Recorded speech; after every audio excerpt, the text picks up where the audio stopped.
Hello everyone, and welcome to Fleet Plays Rule the Waves 3. Now you may be thinking, Fleet, I thought we were looking at the Imperial Russian Navy with Dr. Clarke today. And I'm like, yes! We are going to be doing that, but he won't be available for an hour, so I wanted to start for the first hour. And, well, basically, crack on through the opening stages of the game. Now, you may be wondering, what nation am I going to be playing as? What nation is Fleet going to be guiding, hopefully much further than we did Imperial Russia? Because we got to the beginning of the Missile Age, but we didn't actually reach the game's end in 1975. This time, however, I'm going to hope that we can do better than that. That we can, in fact, go all the way through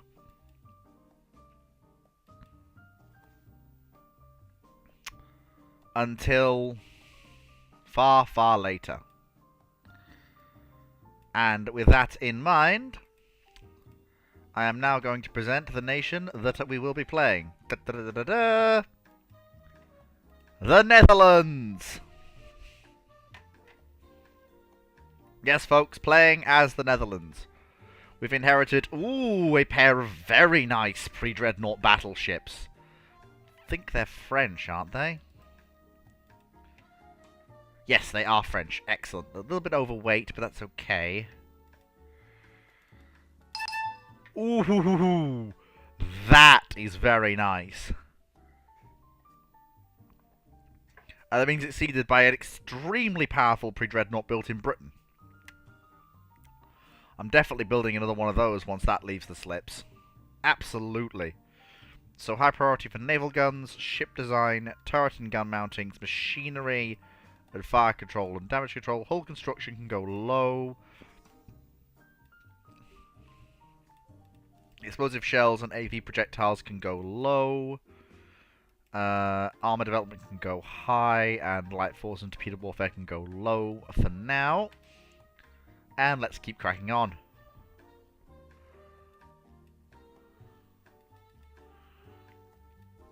Tensions are not low. Stop saying tensions are low. They are not. Send a battleship. Why not?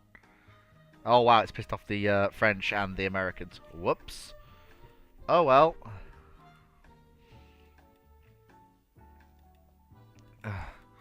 Tensions are not low. Stop saying tensions are low. Let's see. Who... Well, we don't have anybody who's actually embarrassing. Oh, yes, use it to embarrass Germany. Because the Germans are who we want to fight. Especially with our ships being what they are, we'll quite easily defeat the German battle line. And then all we have to do is defeat Germany's diminutive cruisers. And then we'll be able to enforce a blockade and victory.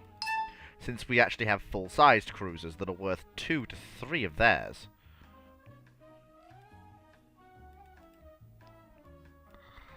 I can also get a much punchier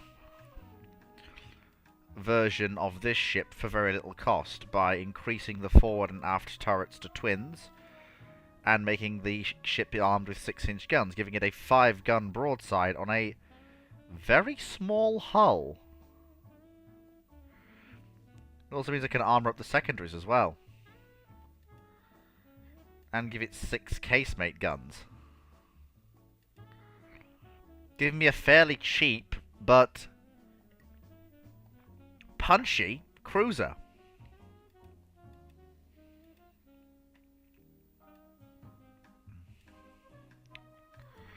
I'm gonna send all of you gentlemen to Foreign Station. And we'll keep the 90-knot corvettes at home, since you gentlemen are since these corvettes basically exist to police the Dutch colonial empire. Yeah, I'll take the prestige. I need the budget. I have things to complete. Send a strong force to China. Somebody's got to. No. We will actually decrease tensions with the French, because the French are scary. International force. Whoops. The French annexed Angola. Well, that's a problem. Although it did raise tensions somewhat.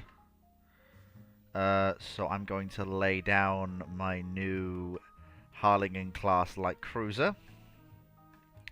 The seas are threatened by the imperialistic ambitions of the Germans. Yes. The Germans are the ones threatening the peace. It is very true. Yes. Severe punishment. All that jazz. Excellent. Your Majesty, most of our ships are in northern Europe. Oh. Never mind. Some of our ships are away on other holdings. Bring them home. Yeah. Oh god, yeah, all of our cruisers are in Southeast Asia. Yeah, they shouldn't be there. They should be at home. We have the colonial gunboats to deal with overseas work.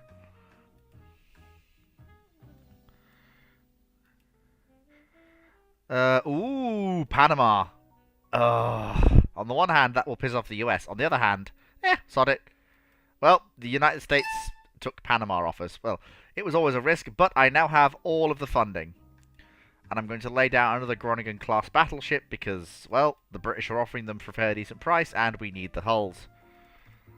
I think we're meant to be the United Netherlands. Oh, no, we're not even that. We're slightly better off than we were historically. We've got a bit more funding available. Not much, though. We are Dutch. We have a fairly sizable fleet. We've got fairly capable battleships. We actually got quite lucky. Got some fairly capable ships. Some fairly good cruisers. I may actually turn this ship into an armoured cruiser. Then again, we actually didn't get too badly in the armoured cruiser stakes. We got a pair of fairly decent, well-rounded armoured cruisers. So we've actually done quite well with the ships we've been given at the start. So not done too badly there. I blame the Germans because, of course, I do. Like I said, I want to fight the Germans now while they're weaker than us. Because, funnily enough, at the game start, with the fleets we currently have, we're stronger than the Germans. They have more ships than we do, but we have the qualitatively superior navy. In every respect. Our cruisers are better, our battleships are better. In every way, our ships are better than the Germans. They only have 3 light cruisers that are really a threat. The rest are diminutives that will sweep aside. Their armoured cruisers are also smaller, weakly armoured ships that our armoured cruisers will have no problems dealing with, and their battleships can't run from our battleships, and they can't fight our battleships.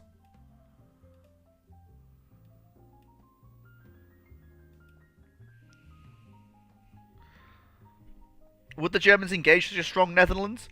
Well, thing is, at this point, Knight, it's not them engaging us, it's us engaging them, basically. I will take the prestige hit to lower tensions with the United States to guarantee a nice clean war with Germany. And that case, yes, I will take the budget. So take the budget and the prestige hit to give me more money. I can lay down another of my smallest possible effective light cruisers.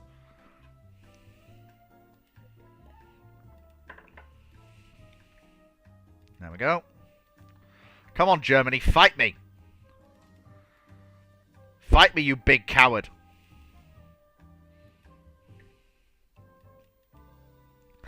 Yes, let us lower tensions with the US. Thank you.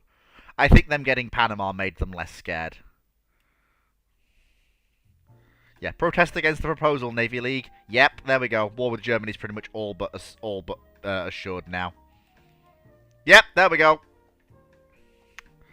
We've got another battleship 14 months away from completion. We've got one of our first diminutive light cruisers nearly ready. The entire fleet's in Northern Europe. Cracks knuckles. Let's dance, buddy boy.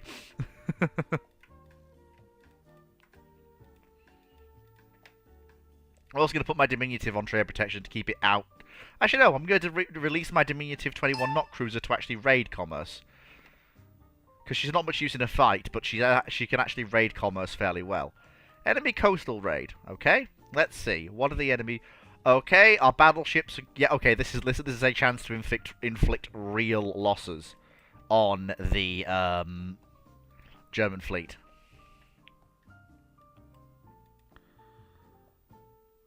Come on. Come on, German ships. You have to pass through here. And we will see you. You've got to pass through or near here. You can't just not. If you want to raid the Dutch coast, you've got to come near here. Come on. I know you've got to do something. Is there a bombardment target they're trying to get? Battery, battery. Nope, those are all just gun batteries. There's no bombardment target they're gonna hit. Maybe the Germans chickened out. If I were them, I would.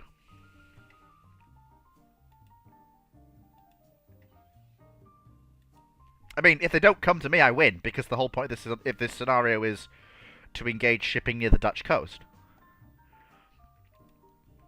And if they choose not to, then that just hands the victory to me.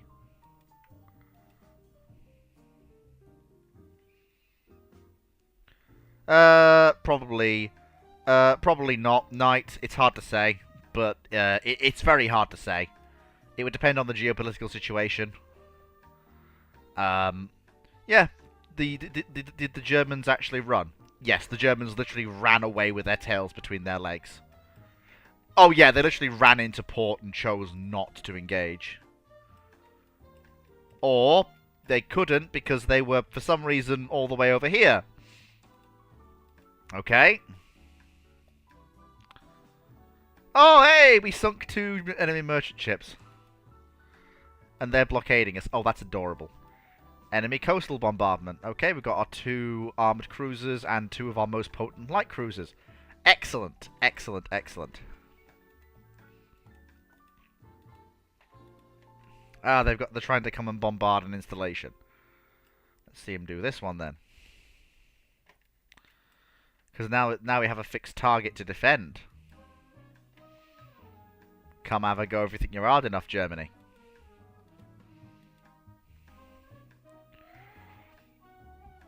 I mean, they won't.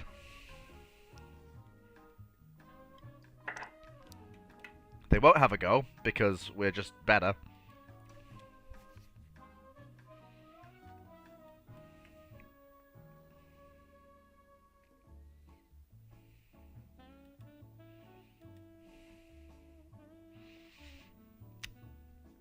Okay.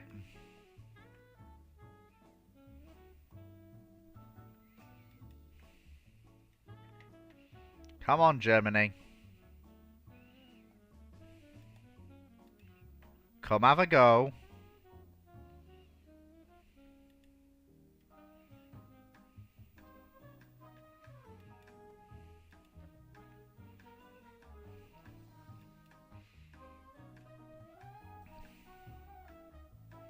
Oh. Yet the coastal battery is not what they're meant to be attacking.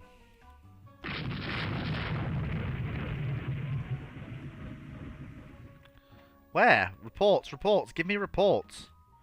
Give me sighting reports. Where and what?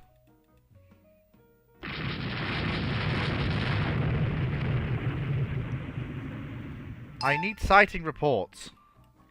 Where? Where is the enemy? There. There they are. Right, increase speed to flank. Let's go get them.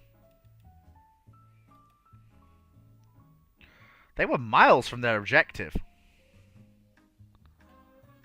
So we won, I guess.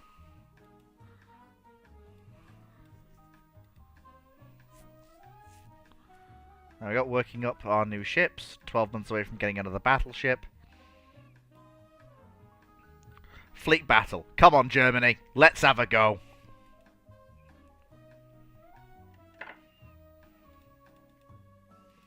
Bring it. Yes, this'll do. Yep, that'll do. Come here. You can't run, and I know you can't run. You're not fast enough to run. I've got a 2-knot speed advantage over you. And this battle's only going to end one way. All 3 of your battleships are going to lie smoking on the North Sea bed. That is how this is going to end. My 2 ships are so superior.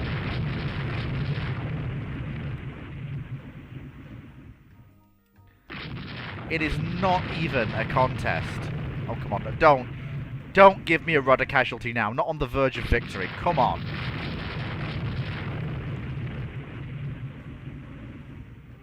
Ugh, rudder's jammed. Fix it! There we go. Come on, use that big heavy secondary battery. And the fact that you're basically a brick made out of compound armour.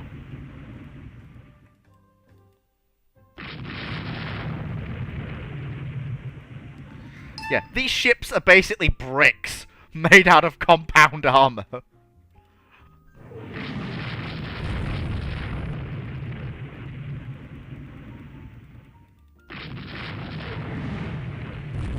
Die already!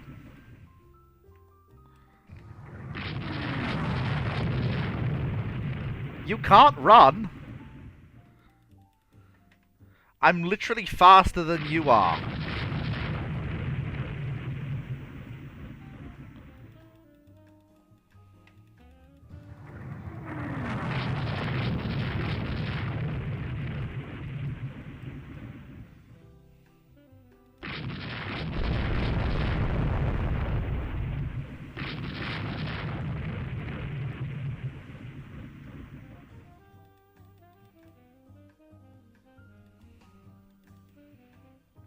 Come on.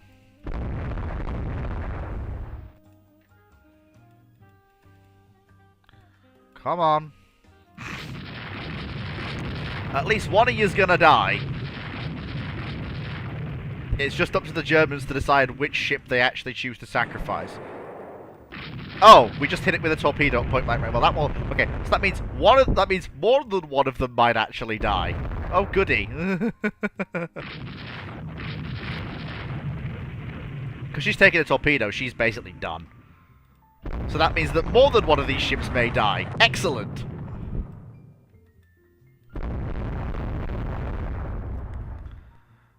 Okay, Wiesbaden has just taken some rather bad hits.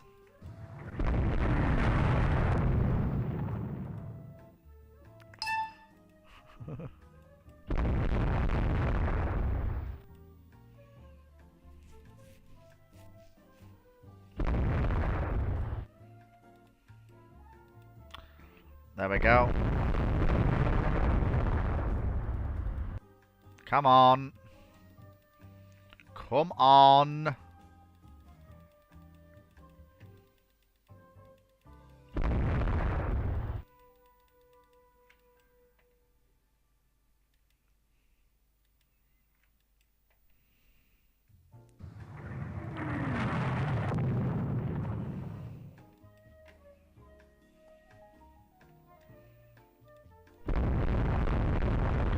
Don't let her get away.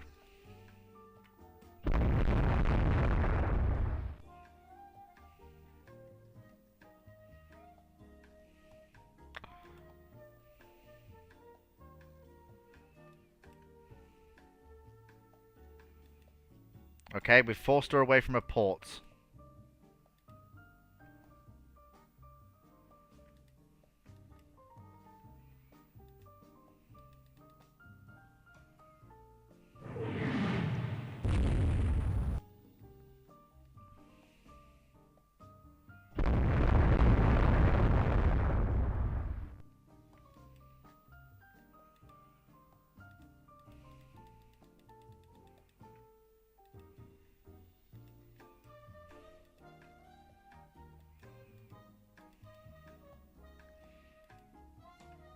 Hello!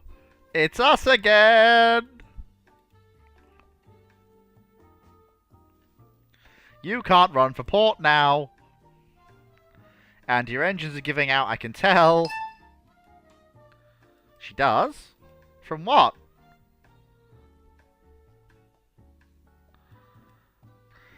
Oh, she must just be taking on water from cumulative damage.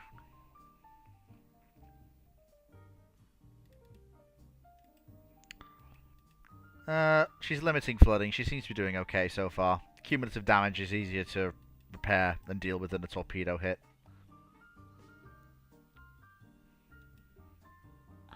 Can we measure Dutch Scharnhorst? Depends how technology shakes out. My plan is for 3 battle divisions, each with 2 battleships.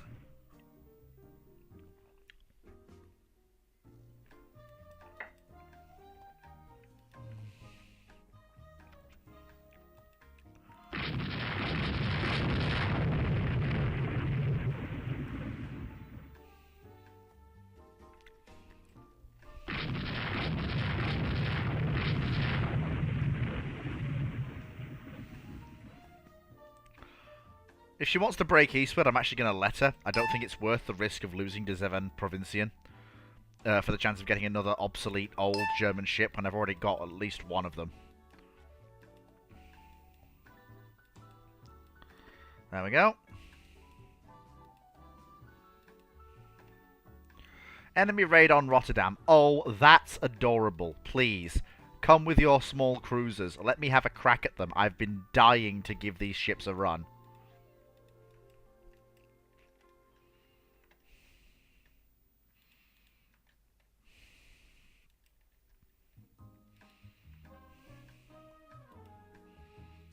Montana, like I said, it depends entirely on how the battleship development line goes. On what actually, if there are any treaties that get signed.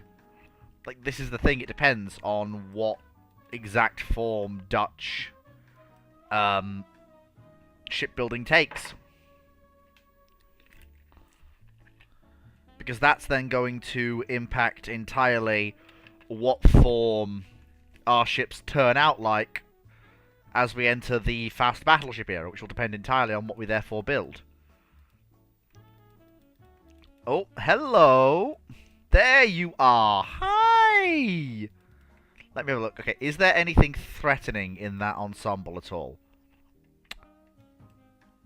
Nope, not a single thing. Right, come here. These 2 ships combined have more guns than you do.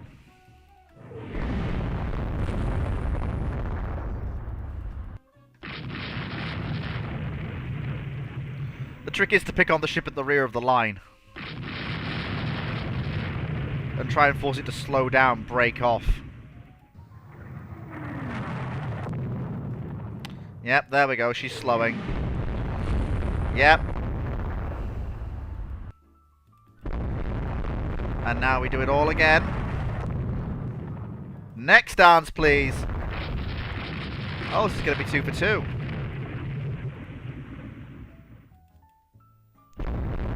Hi there, little German cruiser. Yeah, you and your mates picked a fight with a pair of full-on protected cruisers with uniform batteries. You have a pair of, like, 5-inch guns.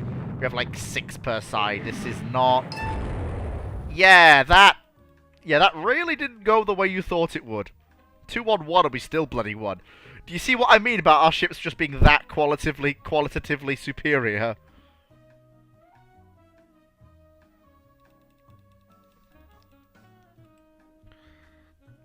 Slow right down, let her control the fire.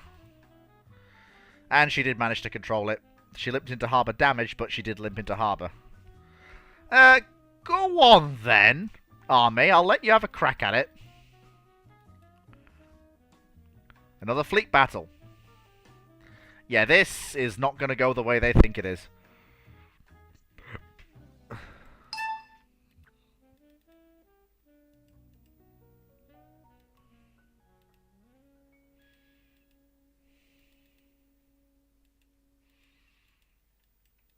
What looks to be 3 German capital ships.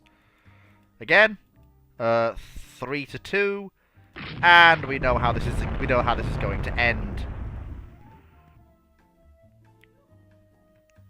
They've got the numbers, but they don't have the ships they need. They've got to know that.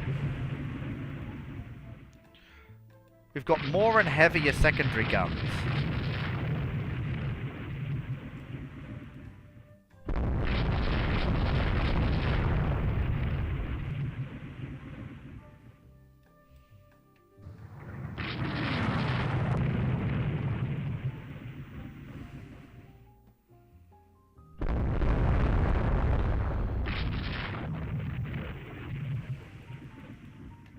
Hi, yeah.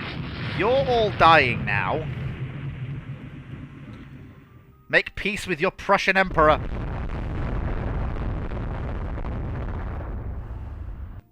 Because the Netherlands is coming out swinging. Have it. Have it.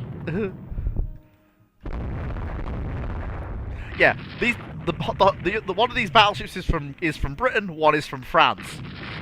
Which is kind of hilarious.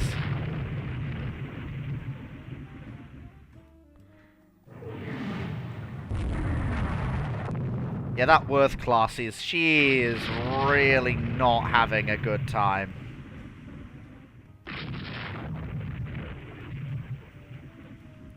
Hi! I'm gonna close in for secondary battery range attacks.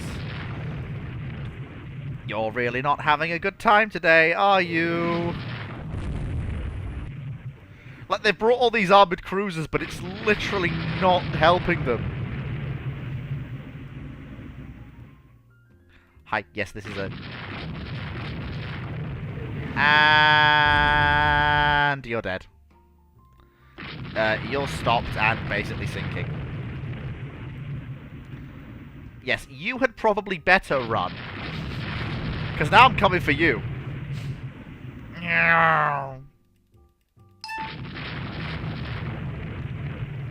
Hi.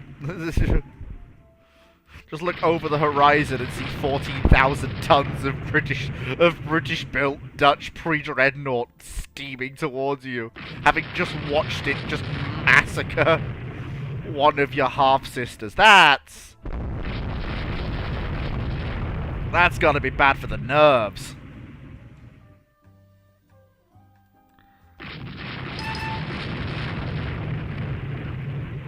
Yeah, the Worths are the easier targets. They're the ones that seem to be easier to run down, easier to kill. Come on. Don't. Yep, stand still and let me thump you.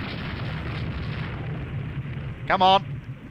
Beatings will continue until fleet morale improves. Well, my fleet morale. Come here. Come on. Don't run. Don't run. You want to make it worse for yourself. Come on. Stand still.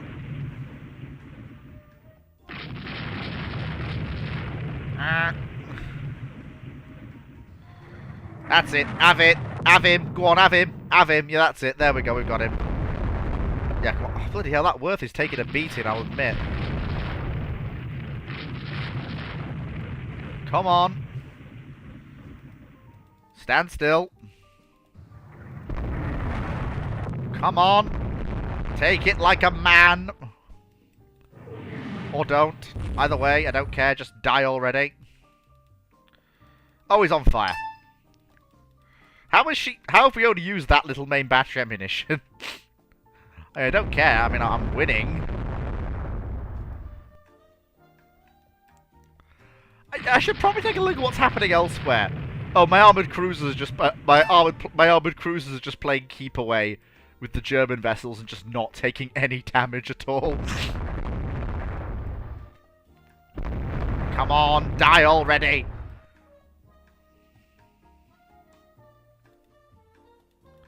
Come on. Good luck. I mean, either this ship's captain is a hell of a guy, or his damage control has got to be. Like, I gotta give props to whoever the captain of this world. Like, he's fighting the fight of his life. Not gonna help him much, but still. Yeah, he's slowing up now. Cumulative damage is starting to tell. Yeah. She's riddled with 6-inch hits. Just Hail of Fire Doctrine really starting to take effect here. Yeah, there we go. Yep, there we go. One torpedo to finish the job, and she's done.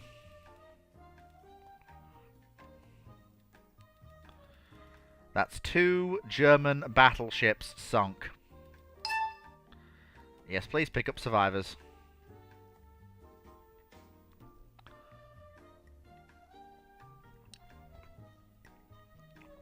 Yes, the Russian ship route, Dr. Clarke is still on. He'll be here in about half an hour.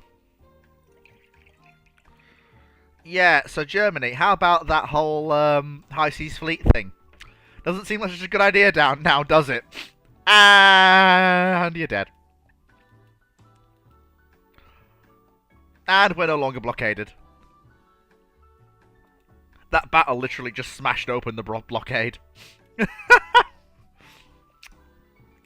Come on, Germany, take this fight. Don't. I think the High Seas Fleet only has 1 operational battleship left. Let's go kill it!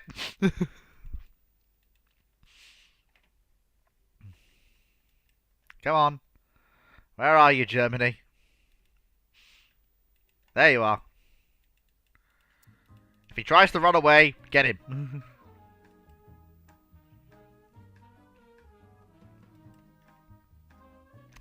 I don't think that... Oh, it is an armoured cruiser.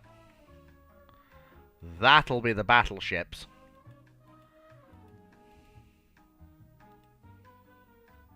Yep, increase speed to flank. Let's close in.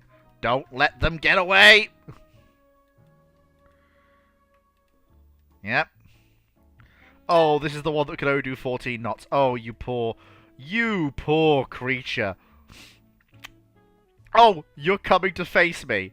This is adorable. I honestly find this incredibly adorable. Now come here so I can thump you.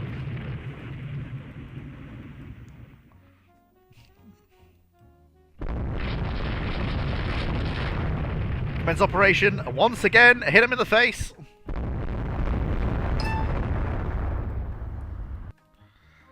And... Oh my. Oh, this guy. He is not... Oh my... Oh, it's all over. It's the Zen Provincian with the metal chair.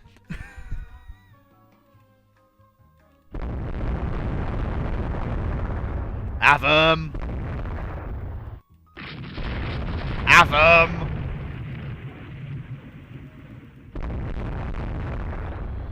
Have 'em. One more time.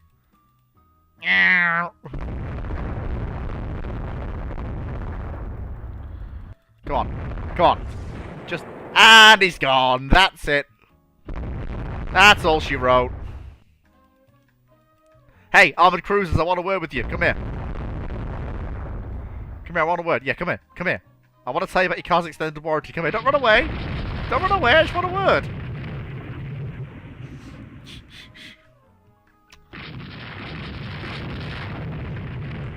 That is hilarious.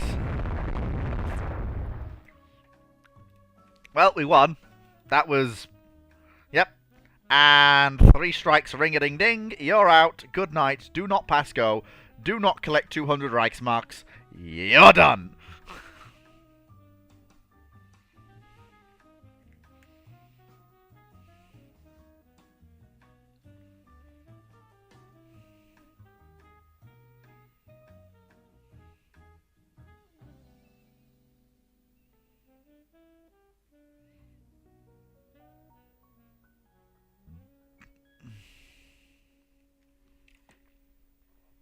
And once again, ring-a-ding-ding, 3 strikes, you're out, thank you. Thanks for playing. Okay, Germany, where'd you get... Germany, where'd you get 5... Oh, you're building 5 battleships. I'm not surprised, given the thrashing you just got.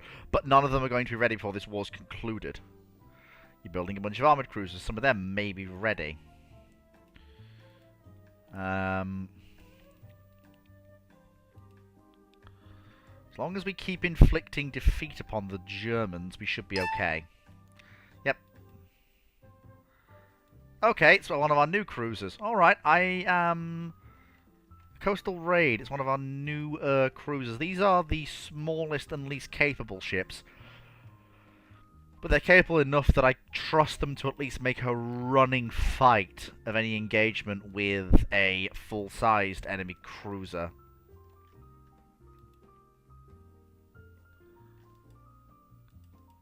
Those are not full-sized enemy cruisers.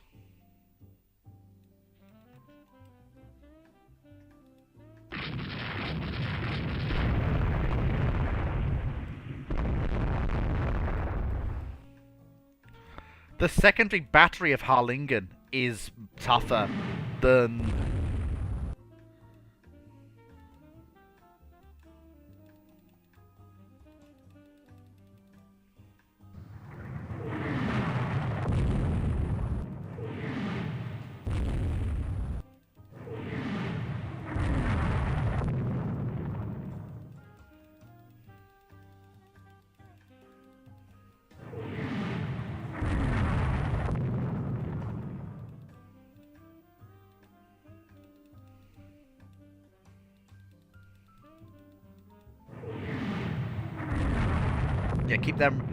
keep them running from us. Give our big 6-inch guns time to go to work. Yeah, what's that? Can't shoot me from right behind you, can you? Yeah, that's what I thought. Fucking, yep. Have it. Now whose shoe is on the other foot? Hey? That's right, it's you.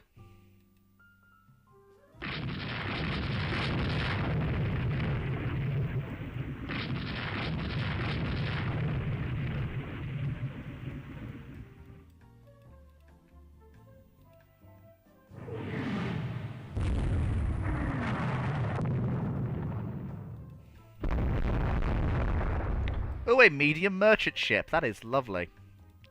If you two want to run away to Helgoland, that's fine. I'm just going to go and menace this merchant ship.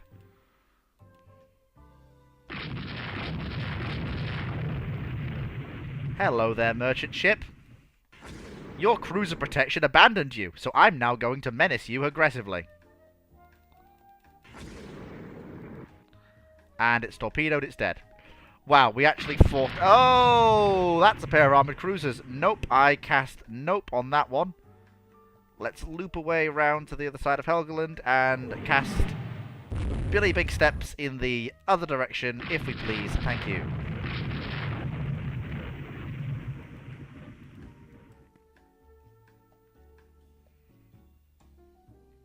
That is a pair of armoured cruisers. Oh my god, why was...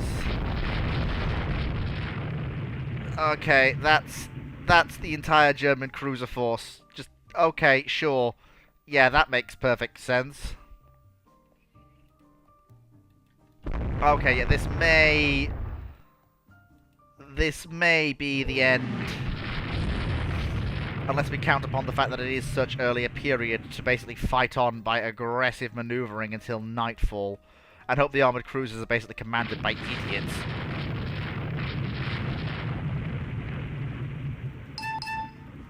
A straight-running stern chase is not an option.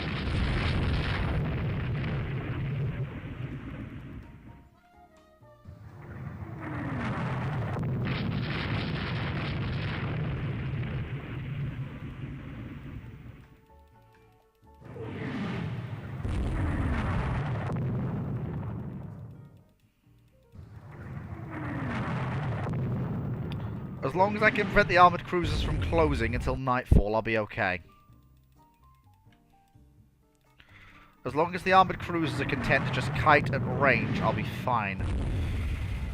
I need a clean break. Come on, just keep the armoured cruisers away until night, until it's dusk. Come on.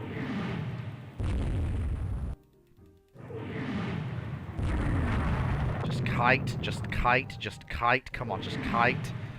Just kite, come on, just kite them.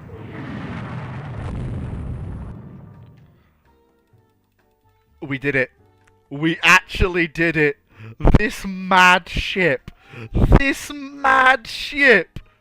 She actually did it. Oh my goodness. She lived. That crew quality -1 cannot be accurate. She lived.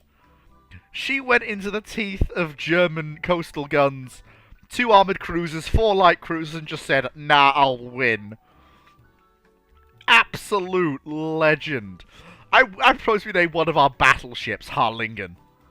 That's hysterical.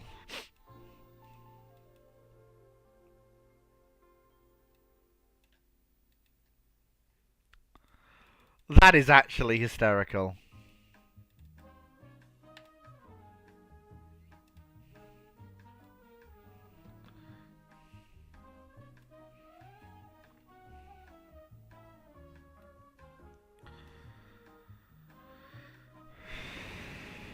Okay.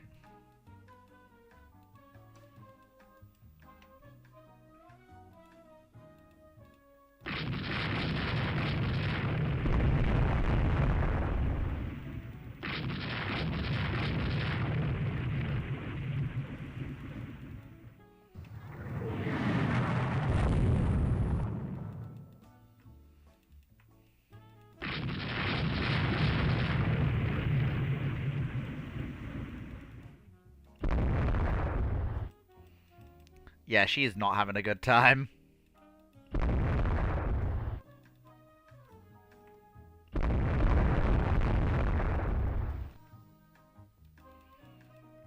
She's dead. Basically. Just stick around quickly to make sure. Oh yeah, she dead.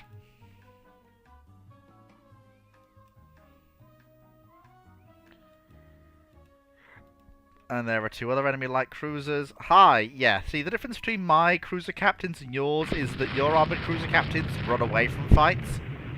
Mine go looking for them.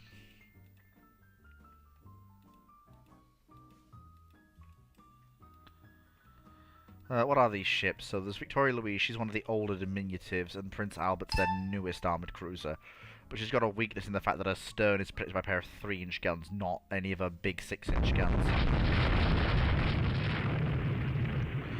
So in a stern chase, like this, all the advantages lie with me.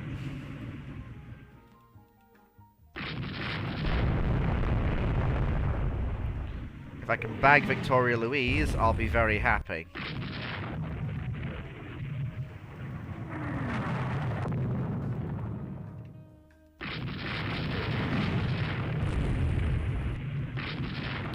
Oh yeah, I'm gonna bag her. I'm gonna actually end up bagging her.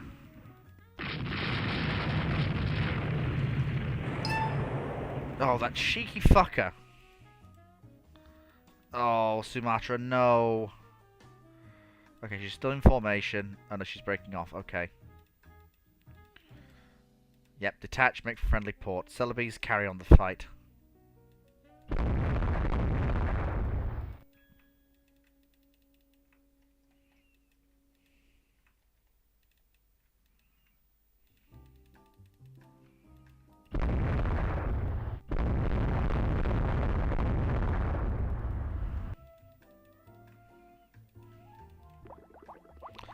Durr! Of course, the one time they land the torpedo hit is when they're spinning in a circle like a mad spinning top, because of course they fucking do. Typical.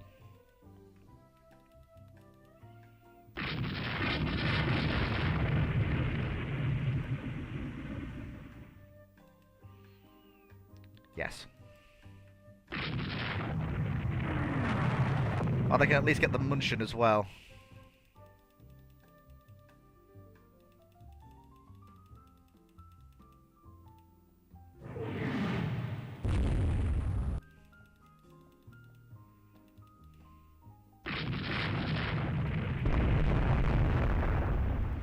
Come on.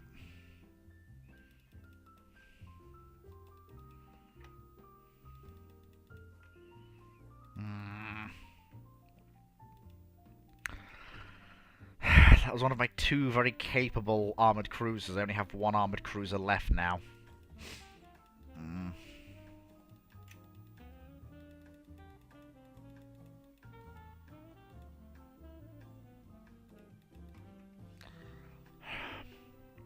Still, we did at least sink one of their armoured cruisers. Ugh. That's really annoying, though. It's really annoying.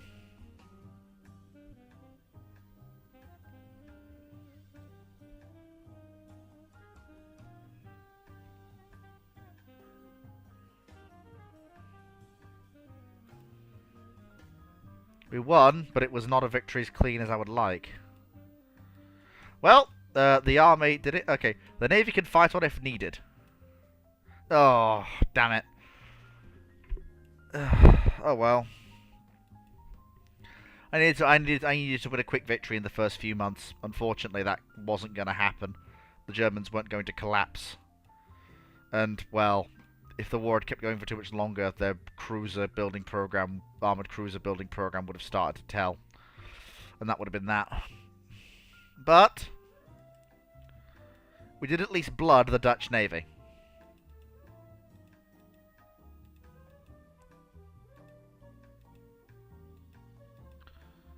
There we go.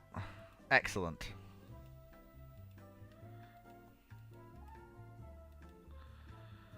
And Celebes can be built upon.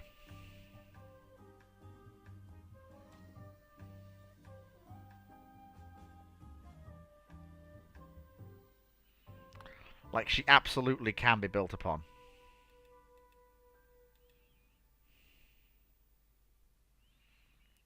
I'd rather go for 10 5-inch. Then 12 3-inch. It's fine. Extended deck. Extended belt. That's fine.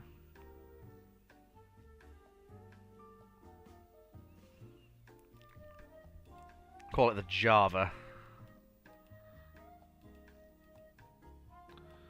There we go. Yep, call that the Java. Yes, I'm just going to halt the construction of the Gaelic for just 1 month. Just while we get our budget back in the black. And then... no, our oldest ships, I need the budget. And there we go, we're up to... so the older battleships, the De Zavend Provinciën and the Holland are going into the reserve fleet. The Harlequin class are going into the reserve fleet. Harlem is going into mothballs. And Enderfield and the Akamars will remain in the active fleet. That buys me a little bit of extra budget to build another Harlingian class cruiser.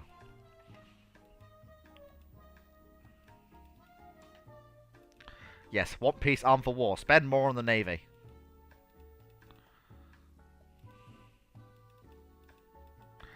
Oh, excellent. Harvey armor. That's fantastic. Yes, indeed. We will convince the Queen to increase naval expenditures. This is something we can do. No. All money must be allocated to buying warships.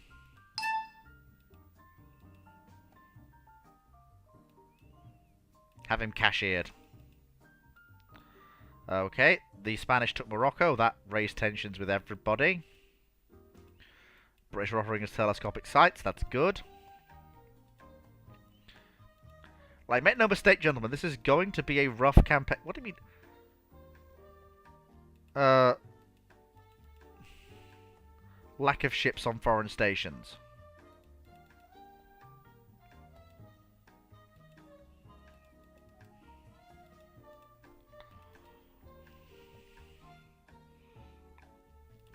Yeah, avoid stoking the fires of war. Everyone's a little bit tense right now. Yeah, I'll buy that. Oh, and we've still got high intel on the Germans. Don't need that, since we're not at war with them anymore. Oh, cool. That's bought me enough to build another Harlingian class light cruiser. Although, again, these are commissioned straight into the reserves. They're not the ships you want active at the start of the war. They're the ships you bring in when hostilities is really going nuts. And...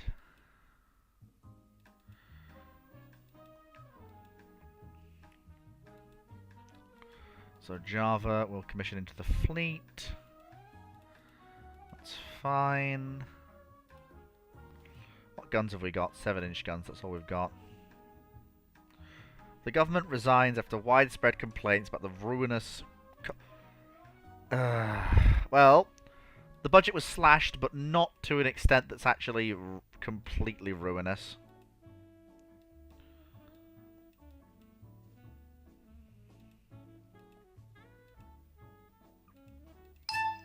So we'll still get 4 of these, which is good. So then reserve fleet for you, just because it frees up more budget. So we've got the battleships. I like to keep at least some battleships in active service. Celebes is doing fine. Java is coming off the slips soon. I'll commission another... No, I won't actually. I will build bigger dockyards. And Celebes will go into the reserves, as she's less capable than the ship that sent it to service. I will set a strong force to safeguard my interests in China. Oh. Samoa? Yeah, sure, we can do that. It's not worth much, but it's still something. It's another naval base for the Dutch to operate out of.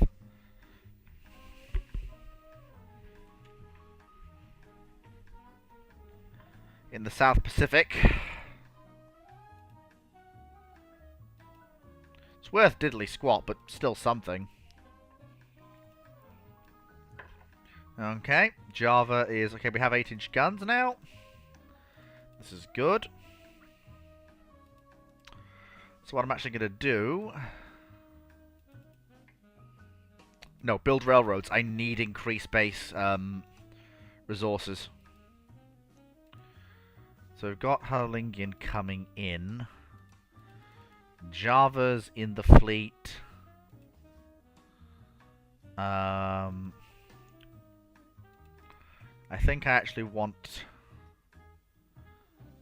something to just flat out replace the Delphazil as our new... Because she's the largest of our light cruisers. But I want something to replace her. Ideally on the same tonnage, so the cost will be the same.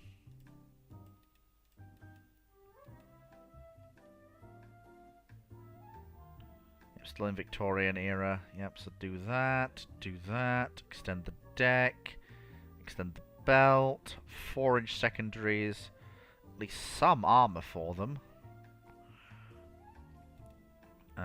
That should be okay. Yeah, that's actually perfect. Wilhelmstad class cruiser.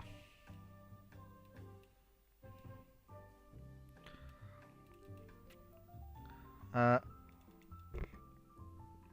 blame China. Always blame China for everything. Well, first of all, they're an easy mark. And second of all... Oh, perfect. I can literally slot that into the budget. Lovely. Get the Navy League to protest against the proposal.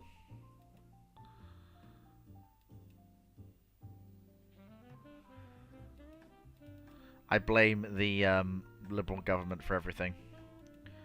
So I am going to send a force out to the Far East. Because I think war will break out with China fairly soon. I'm going to bring 2 battleships back into active service. Bring Celebes back into active service. She can steam for Southeast Asia as well. But the Harlingen class cruisers will remain in mothballs until the war actually starts, and then they'll steam for Southeast Asia if war actually breaks out. That's happening.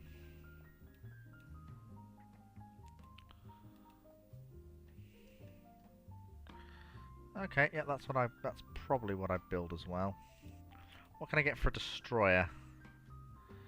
Problem is, it needs to not be cramped and it needs to not be short-ranged, because any destroyers like that are basically of no use to the Dutch Navy. Okay, we've finished building new dockyards, which means it's now time to build a new class of battleship. We're in the era of Hail of Fire. So what that means is... So we have a pair of 8-inch guns forward and aft. We carry that much belt armor, that much deck armor. A 6-inch connage tower. We have 3 inches on the secondaries. But we carry... But 18...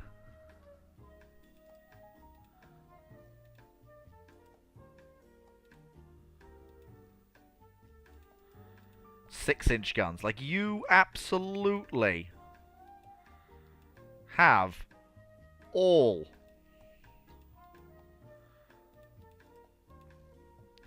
of the guns you can carry. And then you open up with a massive fusillade. And our tertiary battery will actually be 22 3-inch guns. Just absolutely smother them.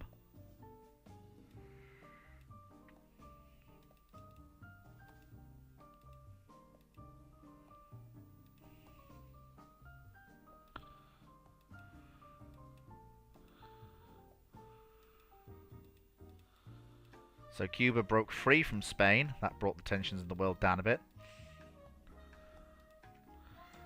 Yeah. Give me active fleet status on the Halingian class, and we will send them out to Southeast Asia, because I think war is fairly likely, but I'll keep a small force at home in Europe. I'll keep some of the slower battleships at home in Europe.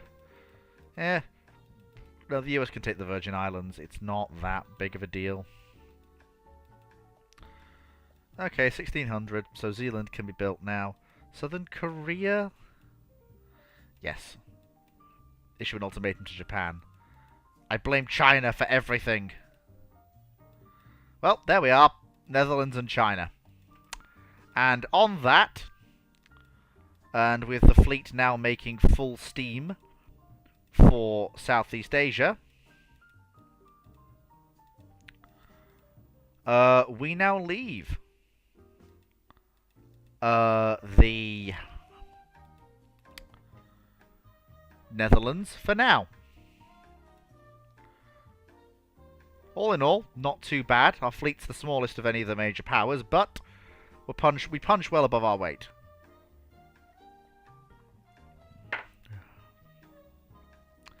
And against the Chinese, I feel we'll be able to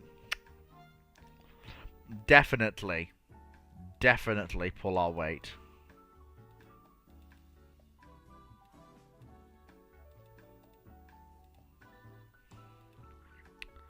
Given what they've actually got available.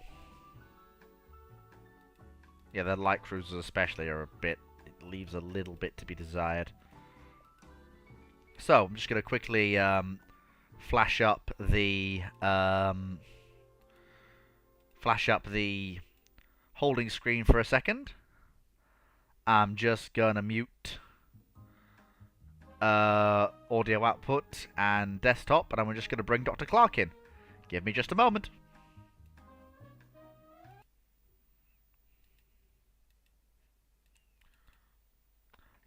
Hello, Dr. Clarke.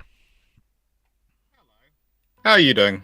Hello, everyone. Dr. Clarke is here. He is here with us. Welcome. Welcome, Dr. Clarke. Welcome. Technically broadcasting in two places simultaneously. I've got a premiere going on my channel, and I'm on your channel talking away. Excellent, excellent. Fantastic. Brilliant. It's what you have two computer screens for, so you can have one on one screen, one on one screen, and one on the other screen. Yes, I completely understand. So let me just... How are you doing tonight, Fu? Yeah, fine, thank you. So let me just... So if I do... So that... I have the joys of British Rail tomorrow.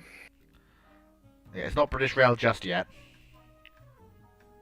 It doesn't matter, it's always been British Rail.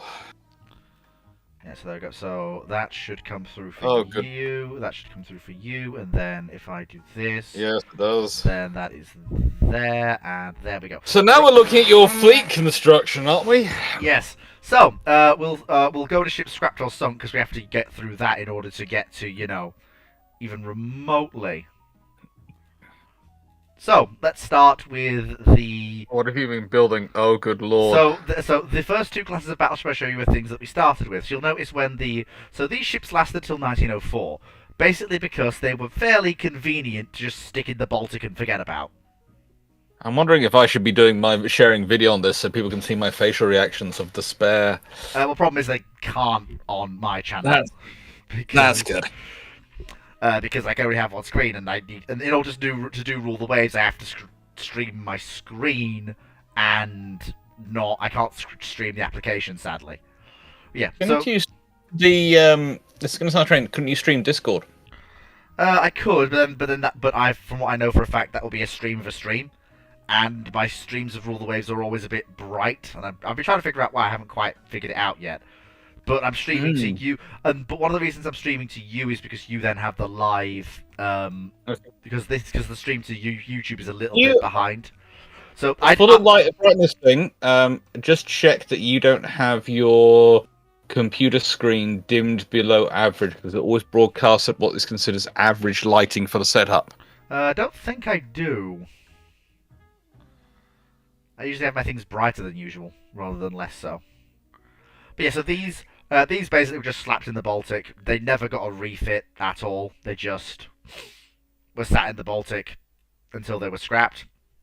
These ships were just got rid of as soon as possible. They lasted 3 years in my hands before I just threw them into the scrapyard and said, "Cut away, boys." Yeah. Like, there were a lot of them at game start. So I had at game start 12 battleships.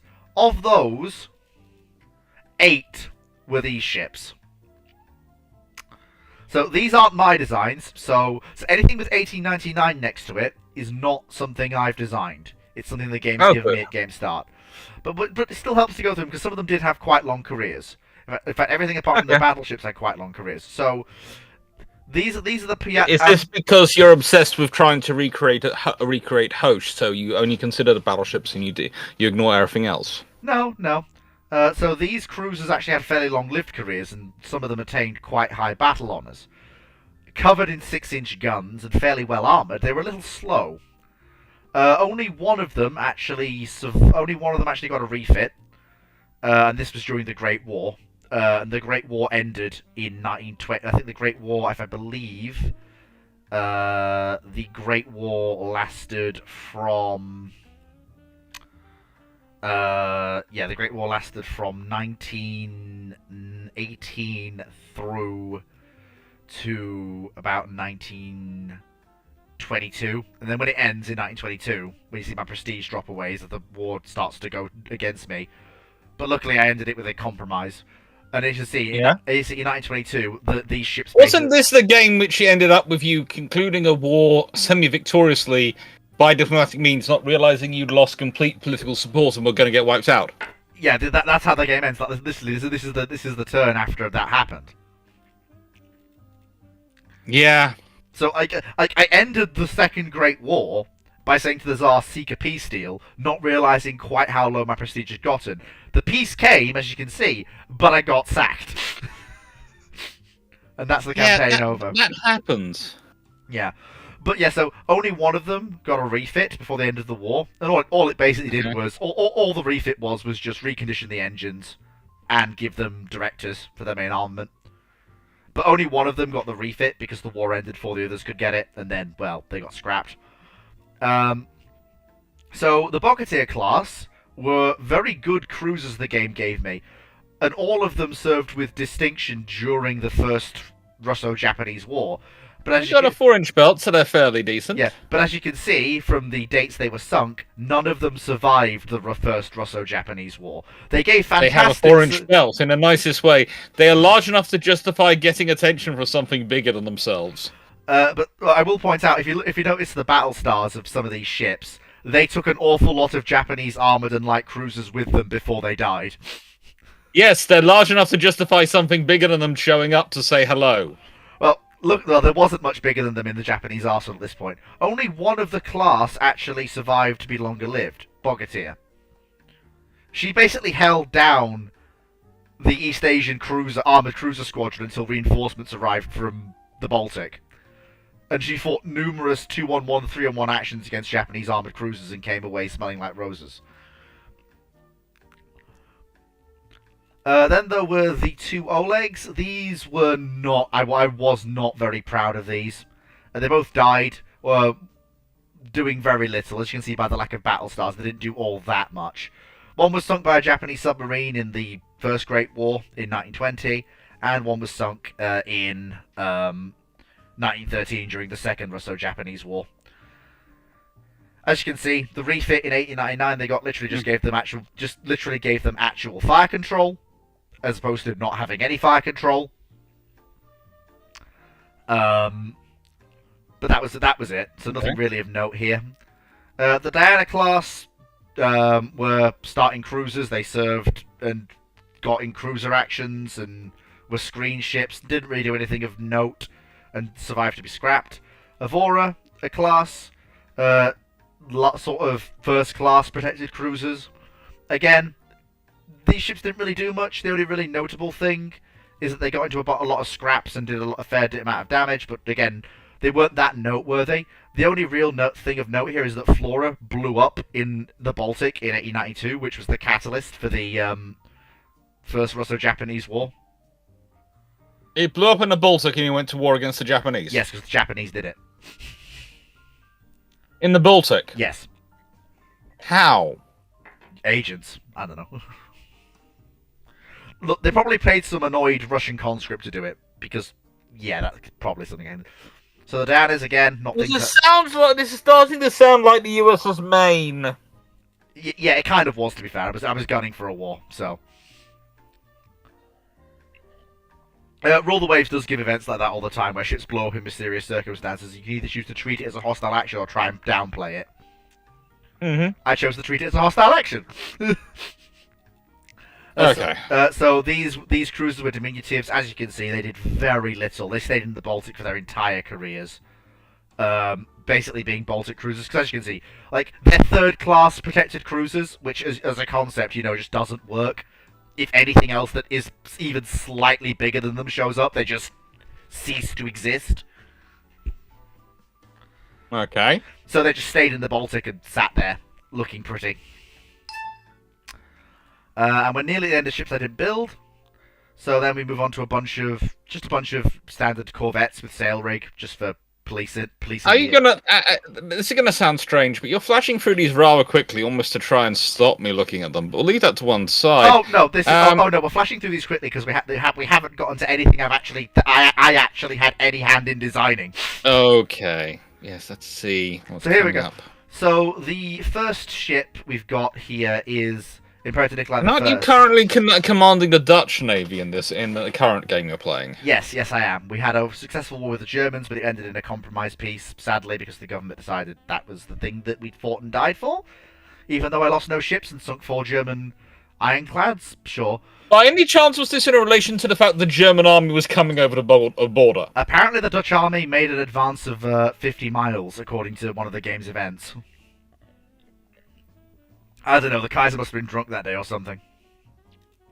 The Dutch army sent in front of them a lot of, how do I put this, special cigarettes for the German army to smoke, so that while they're happily smoking away, the Dutch army could walk past. Probably. So Imperator Nikolai is one of these that was being built. You'll see it says broken up on the slipway, because I was like, nope, not having any more of that. The first battleships I actually designed were the Poltavas. Basic, bog standard, fairly simple, pre-dreadnoughts of the 1890s. Well, you can certainly call them that. The only thing I will say... Is that an 18.5-inch belt? No, 10.5. Okay, that's just a screen then. Let me just see if I can't get your... I can actually... Oh, hang on. Your screen a bit bigger. And a bit clearer. I got it. Hang on 1 second. There we go. That should help. There, that should do it. That should help. Right, okay, so... I am in 1080 HD. Oh, that's good. That's got it. Yeah. Okay, so the Poltavas.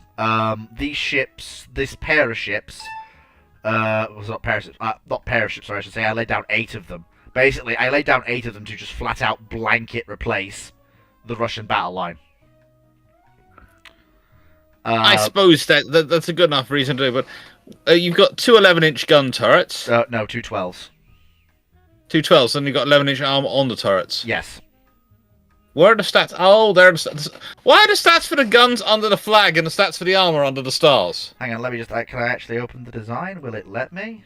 I always forget that it's a game until I go play it, and when I'm playing it, I find it so annoying, and I'm going, no, I want the stats next to each other, so I can read them clearly and easily. Yeah. But yeah, so the Poltavas... So this is the Poltavas as built. The reason this is the as built ship is because this is her when she was sunk at Tsushima. Hmm. No, it's not that Tsushima. It was a Battle of Tsushima. There were many battles of Tsushima. There have historically been many battles of Tsushima. It's actually a nice place to have.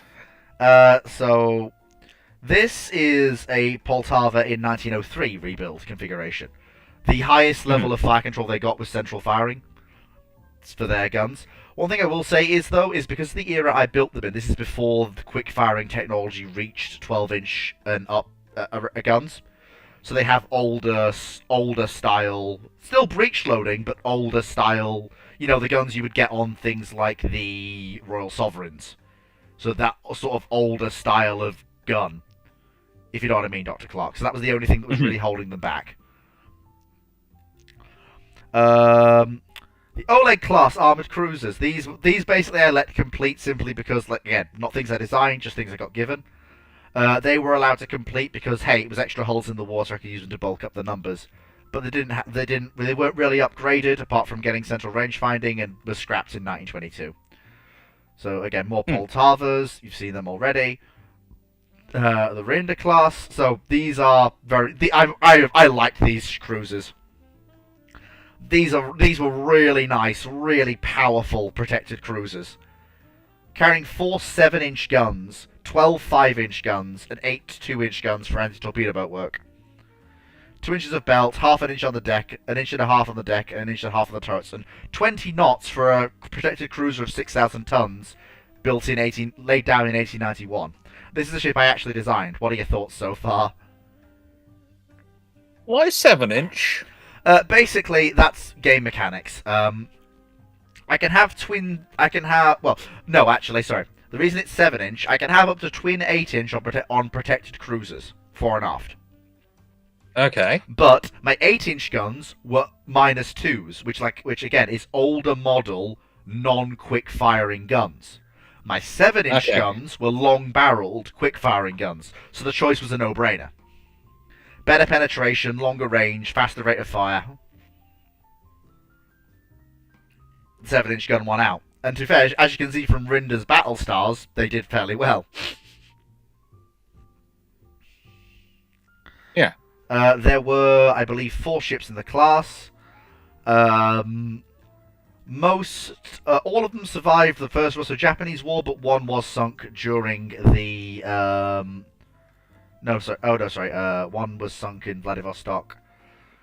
So then, following on from the Poltavas, we have the Iliana class, which was an Impetsa Eliza Petrova class ship.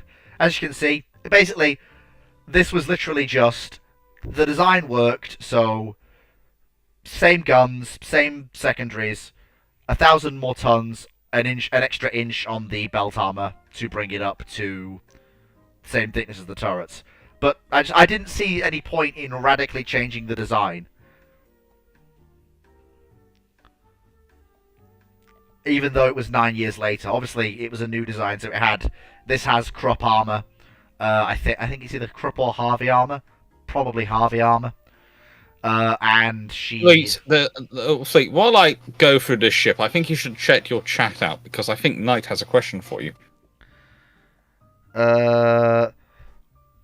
Knight, that's... I mean... 12-inch.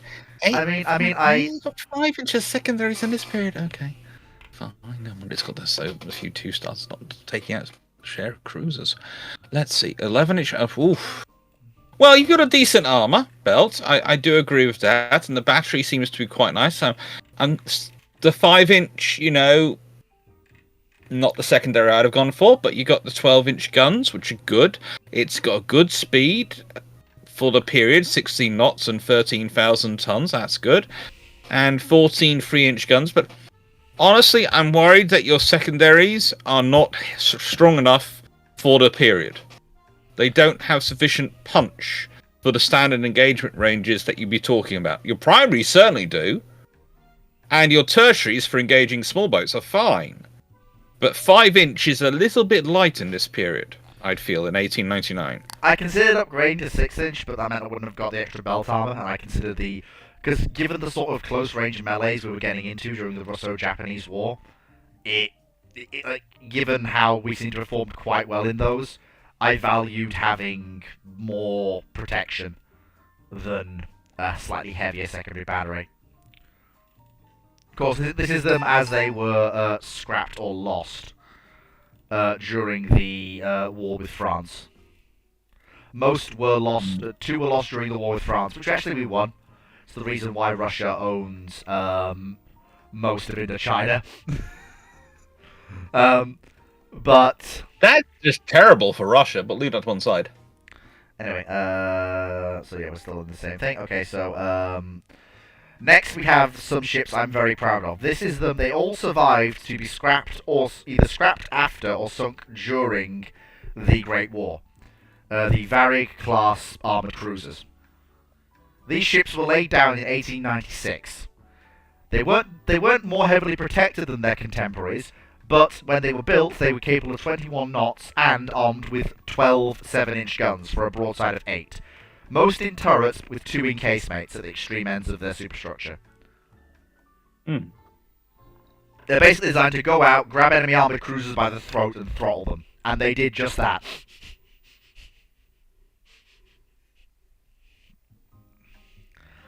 This is 12 7-inch guns, so you have, I'm guessing, so there's two twin turrets, 2 single turrets on the waist, no 2 twins on and the waist. 4 sort of.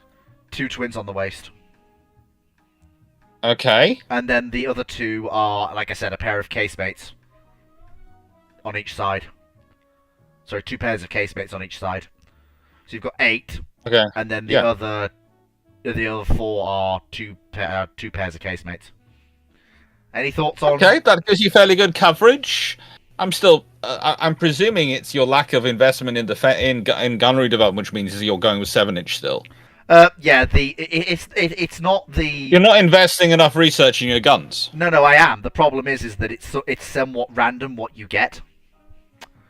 So the option was either go all the way straight up to 11-inch or 7-inch. And I wanted more shells on target, given I just unlocked central range finding when I was laying down these ships. So I decided it was better to go for that.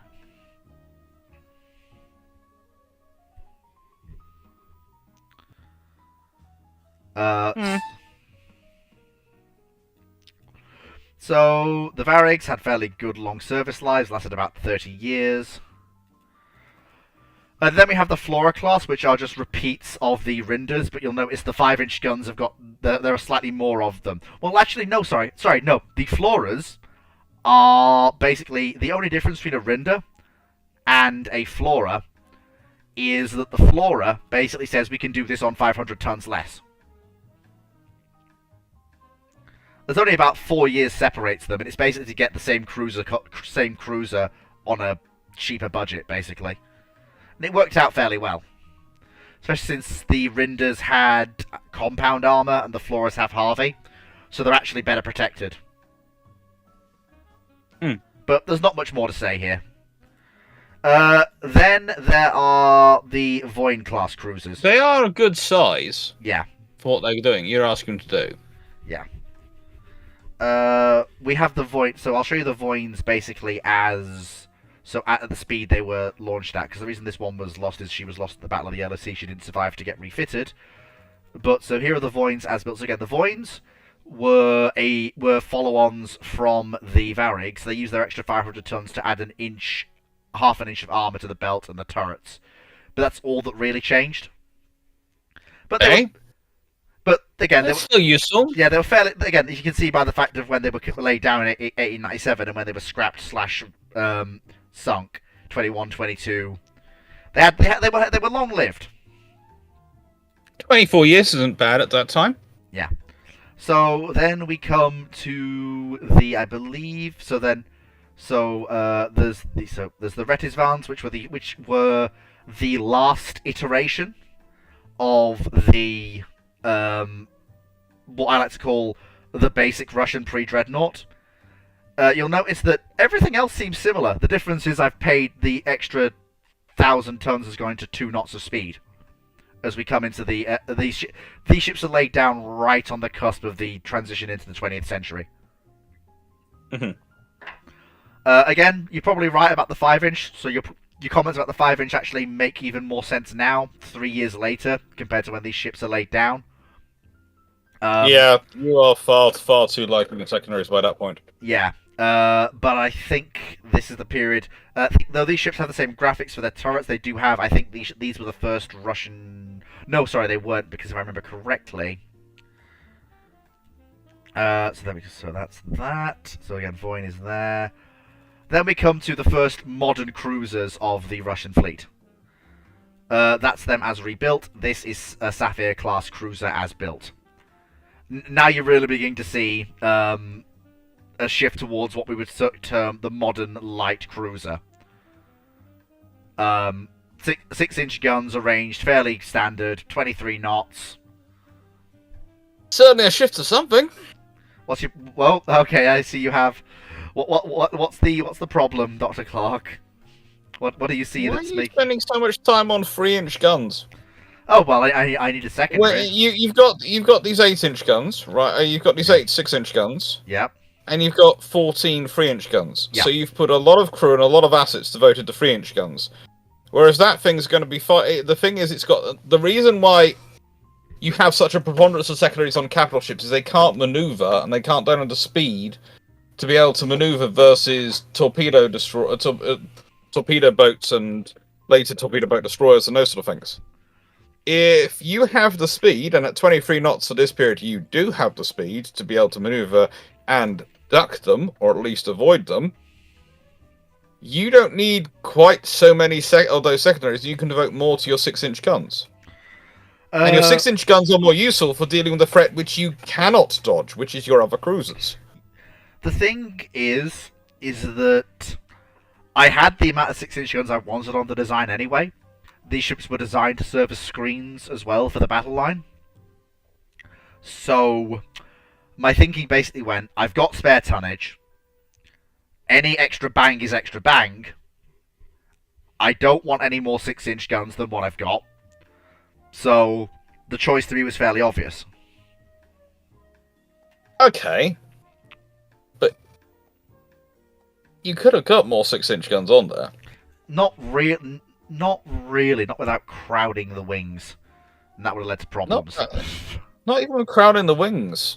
I can't. There's at least one decent slot I could see there for a super firing 6. I don't think. No, it's the 18. These were laid down in 1899.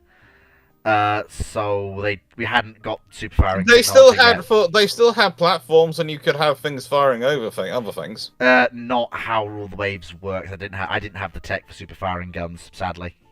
If I had, I would have used it. You didn't have the tech to build superstructure on your ships at that point. Super firing guns is a tech that is a tech. You unlock abilities in design through tech in Rule the Waves. Yeah, but that's not super firing. Super firing is when you have large gun turrets, not when you have 6-inch guns in open mounts. The game counts super firing as any gun firing over any other gun.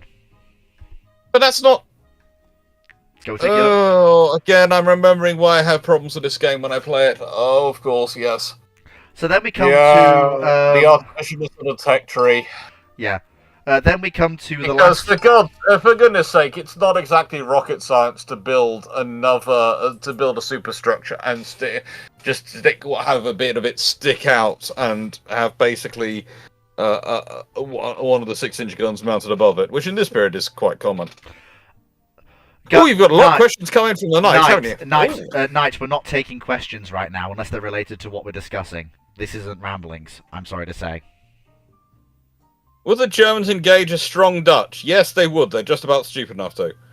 Let's be honest. The thing you find consistent through history is that they would view their army as being strong enough to fight the Dutch, so they wouldn't worry about the navy, especially about that period. So, in the nicest way, the decision to engage or not engage the Dutch is going to be made by the army, not the navy. Mm. And the Kaiser. Yeah. And the Chancellor, depending on how powerful they are versus the Kaiser. Yeah. So, the last two classes of Russian battleship were a little bit different. So, the Ganguts are diminutives, and built deliberately that way. They are built to be replacements for the abominations of turret farms you saw earlier in the Baltic. They're designed to be just menacing enough to keep enemy cruisers away, and to trick the game into thinking, oh, he's got battleships in the Baltic, so the Tsar doesn't scream at me. Why would the Tsar not scream at you because he doesn't like the battleships in the Baltic? No, he doesn't like not having battleships in the Baltic. He wants battleships in the Baltic. He gets annoyed when there aren't any. No, what I mean is, he doesn't have any desires about their quality? Again, I'm starting to remember this game. Yes, he doesn't. Oh. Although, to be fair, then we have the last generation of Russian pre-dreadnoughts. Laid down in 1902 and launched just as the dreadnought age begins. They fully embrace the Hail of Fire doctrine. The 10-inch guns were actually the best guns I had at the time, as in they were the largest quick-firing guns I had. That was a deliberate choice.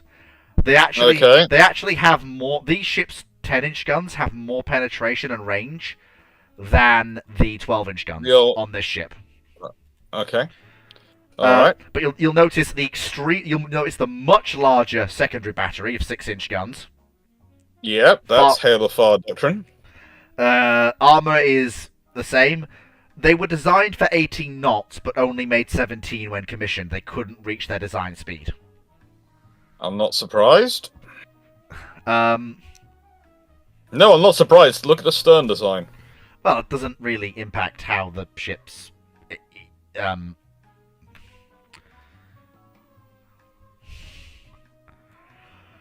You're now looking at the stern shaping, aren't you? Yeah. But here's the thing, that's me. While these were building, Russia's first dreadnoughts were laid down, and Russia was one of the first and largest navies to get into the dreadnought game. Okay. These were our first class of dreadnoughts. Bear in mind, as built, they could only do 17 knots, because I valued having lots of dreadnoughts in the field rather than smaller numbers of larger ones. This is them rebuilt because in 1914. So there were 4 of these ships built. I think the other one is down here somewhere. Or was it? Oh no, sorry. There must have been only 3. Sure. I thought there was 4. But yeah, just a standard hexagonal layout. Armor has dropped. Alternatively, you built 3 and 1 you've never scrapped. It's still floating around somewhere. Oh no, no, she is. Yeah, she's a museum ship. One of them's a museum ship. Bingo. But they look good. Look viable. Yep.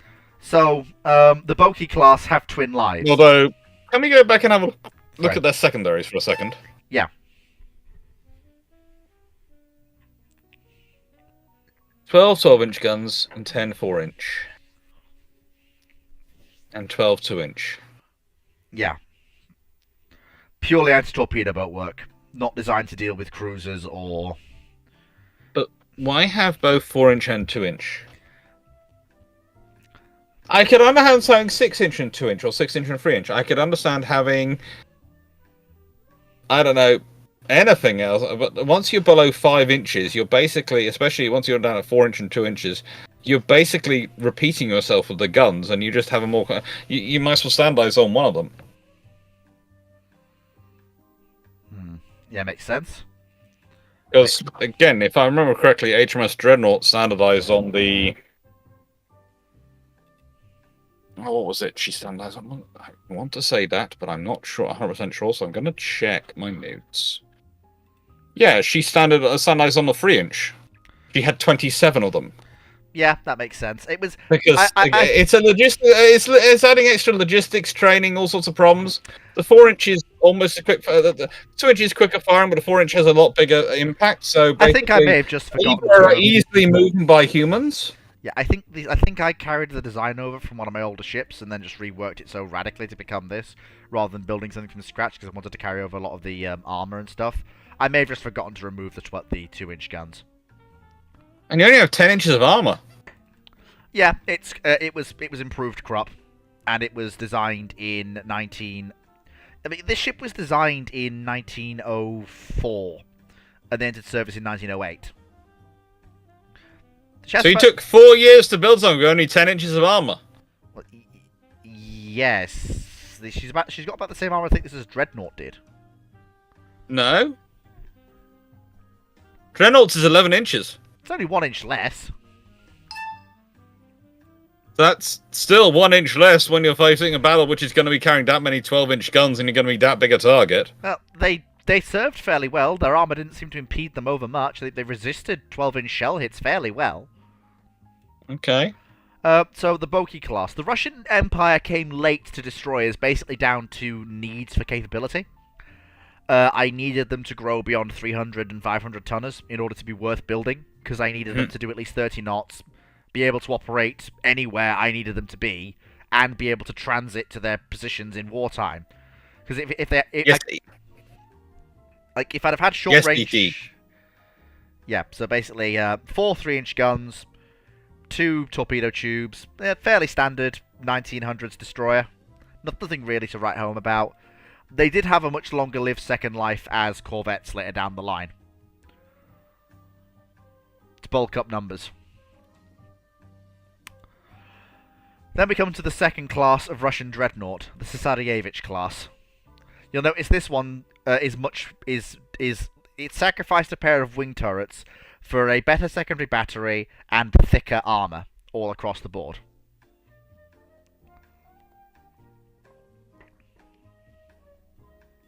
They served fairly effectively during the Russo-Japanese War, Second Russo-Japanese War, and the Great War.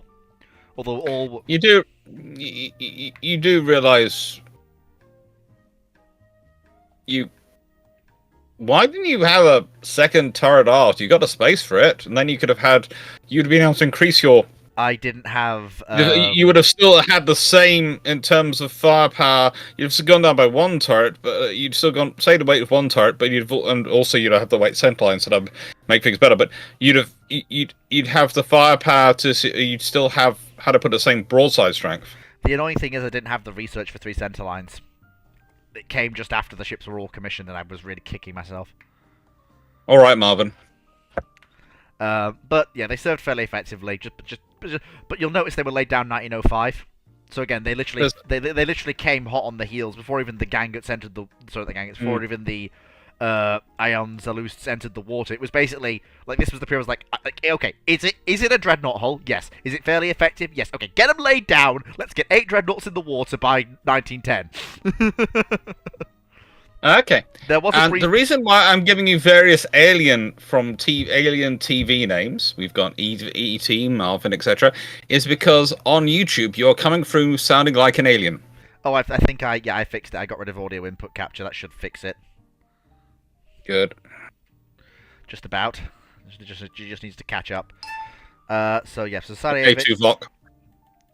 They obviously they had a rebuild, but the only thing that really changed was it was an engine reworking for 21 knot speed, but that was all that really changed, along with fire control equipment. Then we have the first 3 battle cruisers of the Russian Navy. Now, I always espouse German battle cruiser doctrine, always. And the Navarin class reflect this. In nice way, their battle cruisers are always edging towards fast battleships because they have to be, because they're basically second-line battleships, because that's what they need. And this is the trouble. This is the trouble with battle cruisers. There's almost a battle cruiser. There's a capital ship spectrum, and within that, there's a battle cruiser spectrum. Well, where do you think Almost, these lie? because, because, let's see, they've got 9-inch belt armor amidships, 8 11-inch guns, 2-inch deck armor, 9-inch turrets, 2-inch battery. You've got the wing sights offset. They look like your variation on Indefatigables. They're more heavily armored, I can tell you that much. Yeah, they are. But they are. They unfortunately got jumped by Japanese battle cruisers and they suffered magazine.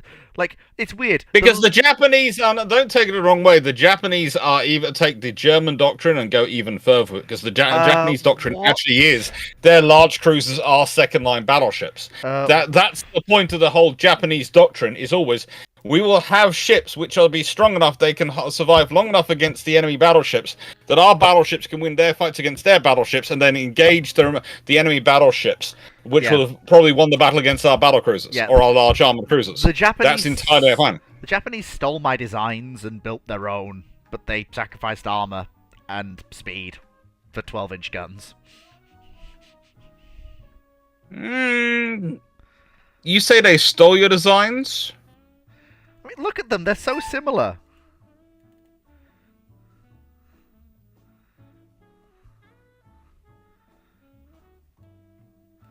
Really annoyed me. But the unfortunate problem was, well, yeah, the Akoma class did manage to sink 2 of my Navarans, but the 3rd Navarin fought solo for the entire war and ended up killing all of them. I think our captain was just angry. Mm-hmm. Then there was the Prevenitz class battle cruisers, of which only one actually managed to enter the fleet. The others were broken up on the slipway. Now, these ships were leaning more towards British practice, although later British practice. We see the jump to the 14-inch gun, but armor remains the same, but speed jumps up by 2 knots.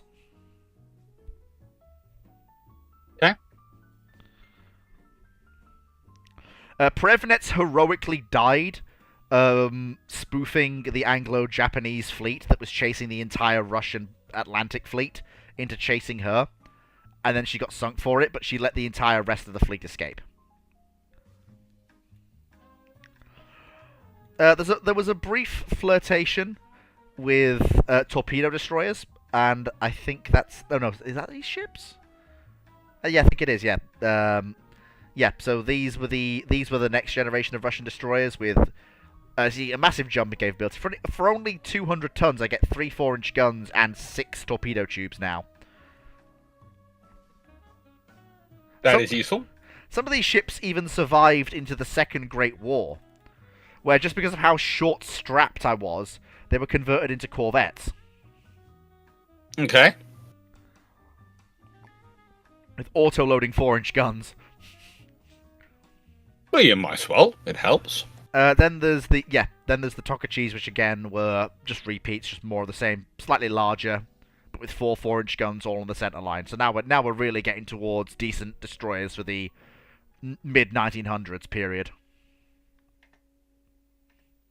There were a pair of short-lived cruisers. Like, these ships were designed for the Russo-Japanese War, but they literally they got into it, served in it, and then were scrapped and paid off after the war ended. Okay. There's then Aphon. She's the only Sinop class that survived. Basically because she was the only Sinop class left in Russian service. The end of the First Great War resulted in losing Kamchatka, and the other 2 of these ships that survived left Russian service to go and serve with, I believe, the American and British fleets. But as you can see, these were very handsome battle How did cruisers. you end up fighting the British and the Americans at the same time? British Americans, Germans, sorry, British Americans, Japanese, and the French, I believe. It just... I'm starting to understand why you lost your position. Bear in mind, it wasn't my fault. I'm just the head of the Admiralty. The Tsar decided it'd be a really good idea to shack up with the Kaiser and then follow the Kaiser into a war. I was literally stood there trying to hold him by the coattails, but he got through, and that was that.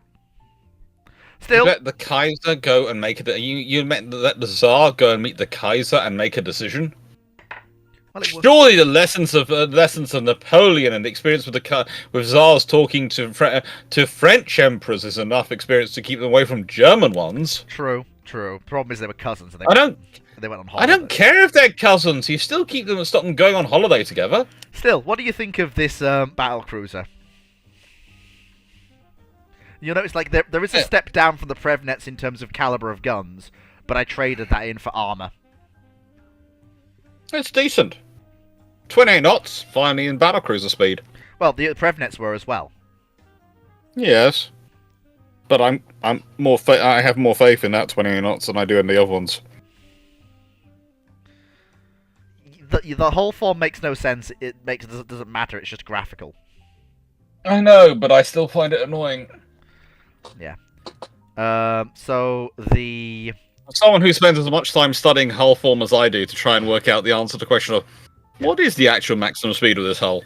Ah, yes, the Vrasny. These were the Russian torpedo destroyers, only carrying a pair of 5-inch guns, but 9 torpedo tubes, all on the center line.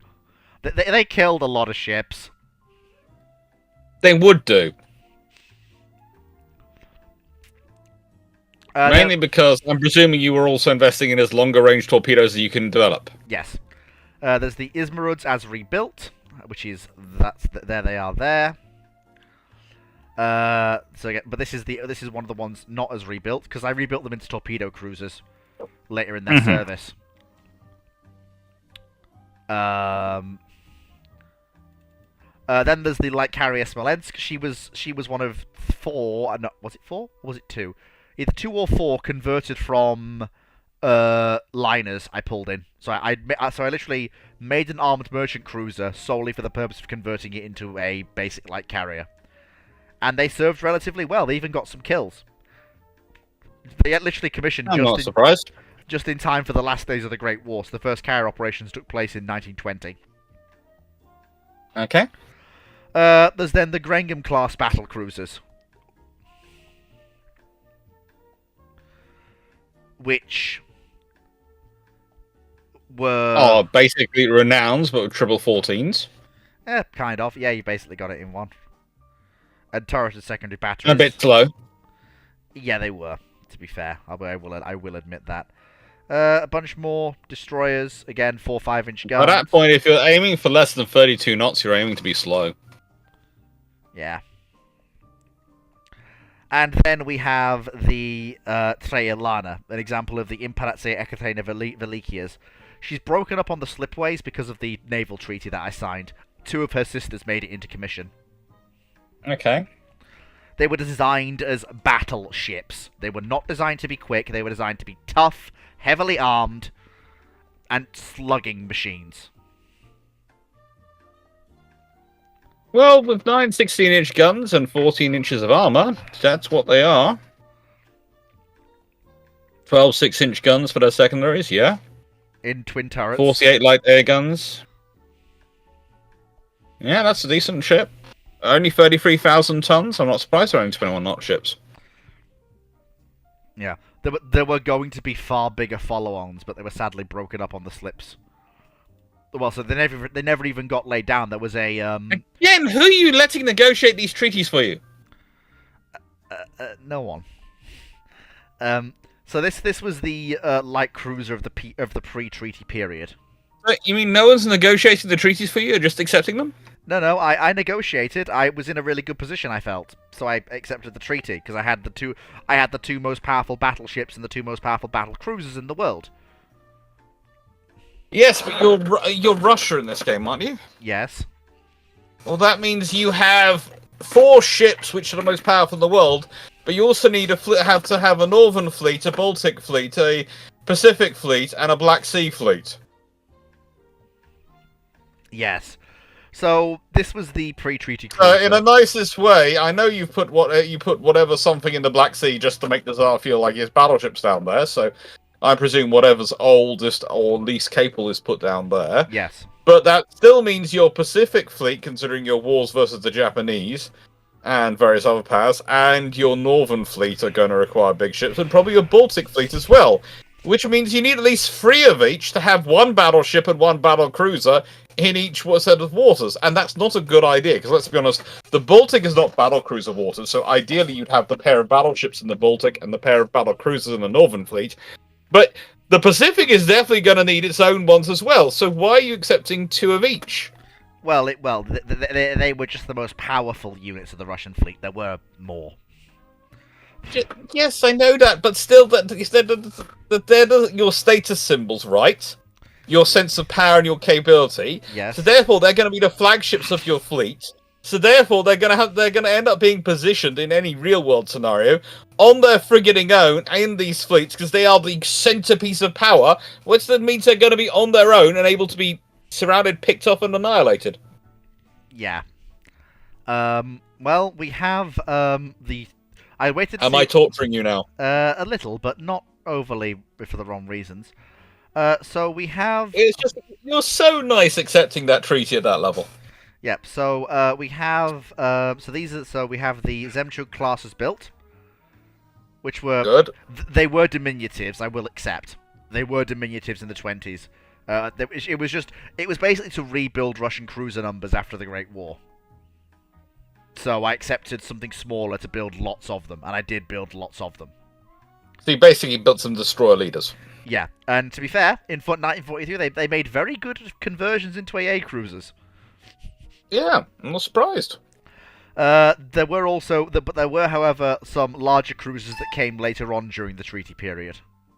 I'm being encouraged with my torture by night. He always does. We then had everyone else was building treaty battleships. I decided to build treaty battle cruisers and somehow managed to get away with that. That's the maximum gun size the treaty would allow. And on 18,500 tons, I got a 32-knot ship. Although admittedly, I did have to go for a magazine box armor layout with all or nothing. As in, that's a magazine box plus all or nothing. So they were a little bit glass cannony, but they were quick. They were much faster than everyone else's ships because everyone else had tried to balance theirs, and they did have a lot of 11-inch guns.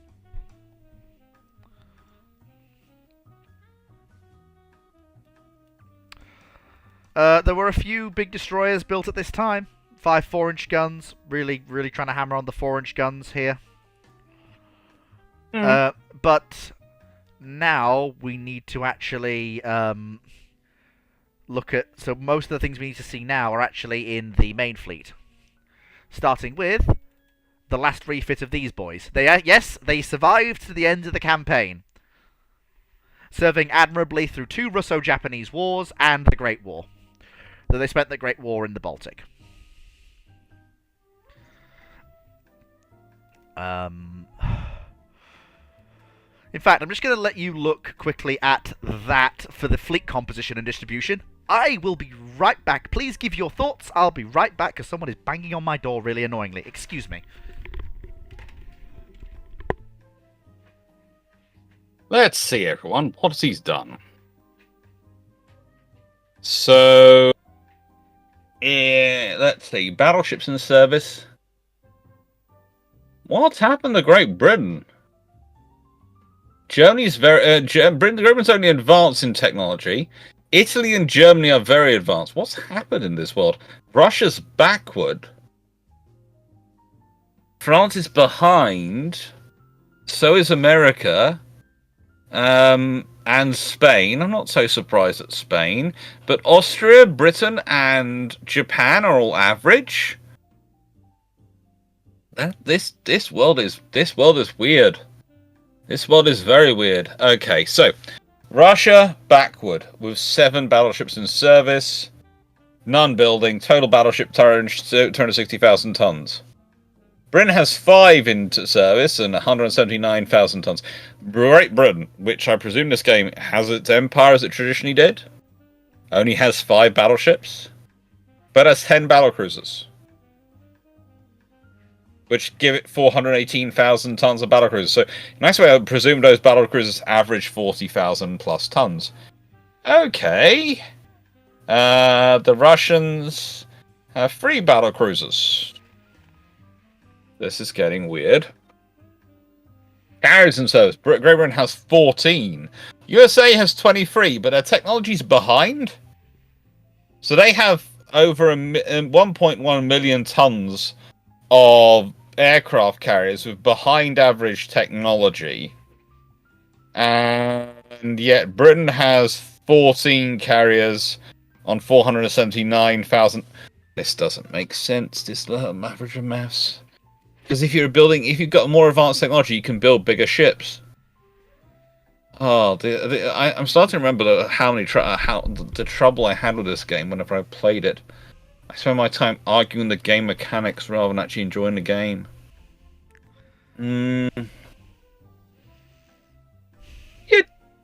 You're not in the worst position, but I still don't understand why you're so far behind. I'm not really. The game's tech readings aren't really indicative of what technology every nation has. The Americans aren't really behind. It's just because they're not completely up to date on absolutely every technology in the world that they're considered behind. They're equivalent. So, actually, there is... So, first thing we need to see is the Admiral Gorshkovs. The first post-treaty battleships I built. There should have been 4 of them, but 4 got nicked off with by the Japanese.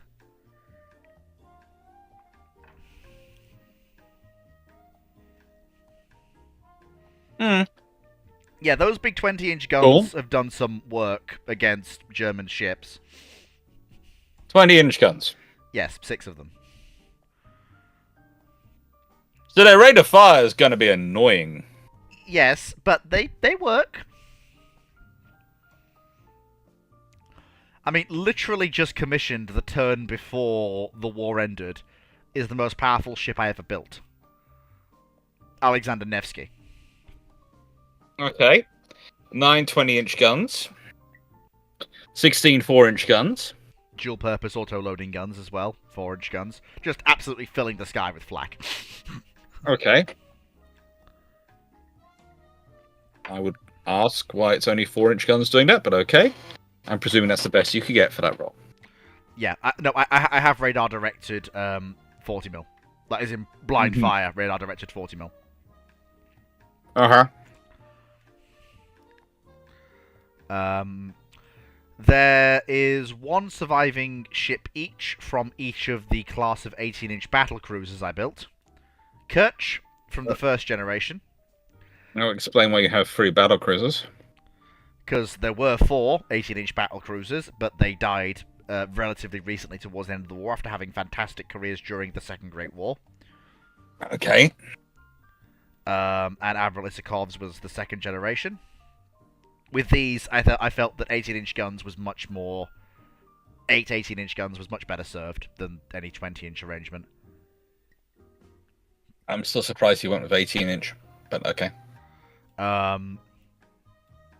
For a battle cruiser, there is a very good reason to not go above about 16.5-inch. Well, it worked. There are very good reasons for it. It's because battle cruisers are their rate of fire, and because it allows they want to salvo in as quickly as possible, so they want to have a certain rate of fire, so they get the aiming as quickly as possible. But there again, if you've got radar directed gunnery for your 40mm, you probably have some radar for your larger guns, so that probably doesn't matter so much. Yeah, it didn't matter. I encountered 4 German battle cruisers with 4 of my own in one of the earlier actions of the war, and the Germans' 15-inch guns bounced off my 12 inches of belt armor. My 18-inch guns did not do the same going the other way. They wouldn't do. Being hit by an 18-inch shell is a significant emotional event on any language. Oh, you should have seen what happened when Varig caught a German battlecruiser with her 620-inch guns. That was not pretty. Yeah, the rate of fire may have been slow, but within 2 shells the battlecruiser was slowing down. Within another 2 it was burning. So we do actually have to talk about, if I very quickly just, I'll just go to type quickly so I can find what I'm looking for.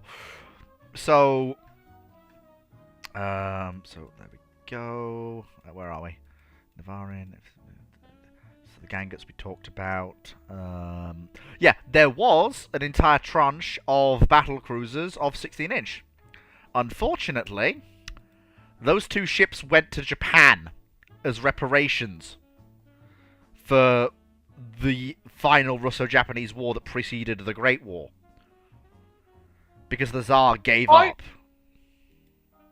Along with 2 of the Ganguts and 2 of the Admiral Gorshkovs. The entire current Japanese battle fleet is Russian. Can I just ask a question? Yes? Why did you allow the Tsar to give up at that point? I didn't. I said, fight on forever, and the Tsar just did it anyway. Why, though? Was he losing? We were losing quite heavily. We were on the verge of a revolution.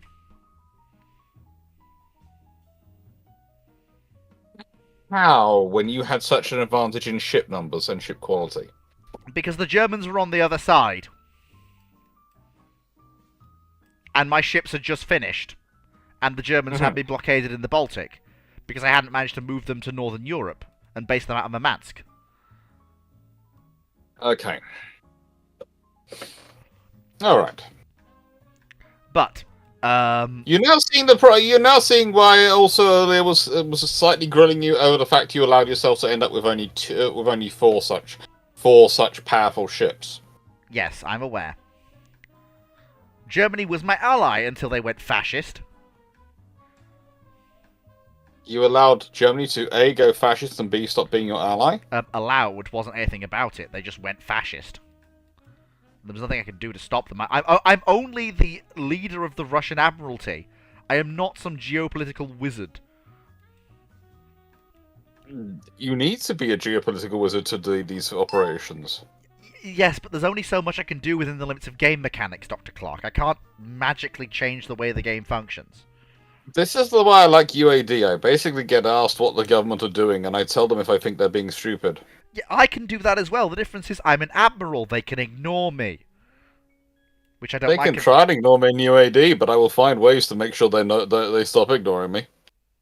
You're negotiating a peace treaty. That's great. I'm going to start invading this country.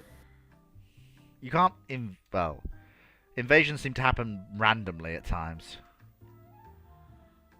Invasions happen randomly in this game. No, I mean in UAD. Of minor nations. Minor nations, yes, but in the nicest way. When you're dealing with major nations, it's quite easy. You can put 100,000 tons off their coast, and you'll find under the political things you're allowed to invade. And even if they're negotiating peace, you're still allowed to invade. Yes. And it's a good way if you've got an ongoing invasion. No peace peace treaties don't tend to get agreed. Yes. Because the other country usually is going, stop invading me, and then we'll talk peace. I'm not going to stop invading you. I don't want to talk peace. Yeah. So I do want to point something out. Do you remember the Prevnitz class battle cruisers? Yes. So there was a battleship version of those, literally the same ship, but with 2 inches more of belt armor, so 11 inches of belt and 11-inch turrets, and 21 knots. Yeah. But basically the same. All 4 of those ships survive to this day, but not in their original form. The Prevnitz class were originally supposed to get rebuilt, but because they weren't available, and these ships were the only large hulls I had going, and, well, I was kind of desperate at the time, I dragged them in for rebuilds. Despite their slow speed, they have more kills. You built Bernski! You built Bernski! Not quite. You built Bernski! Not quite, Dr. Clarke. You built Bernski! No, that's not exactly what I did. I built Russian carriers that are fairly effective. They were 24 knots. The only reason they're 22 knots now is that I invented steam catapults and could justify bulging them and losing 2 knots of speed. They've I mean, between them, they sank the entire the entire Spanish carrier fleet in one afternoon. They were bit.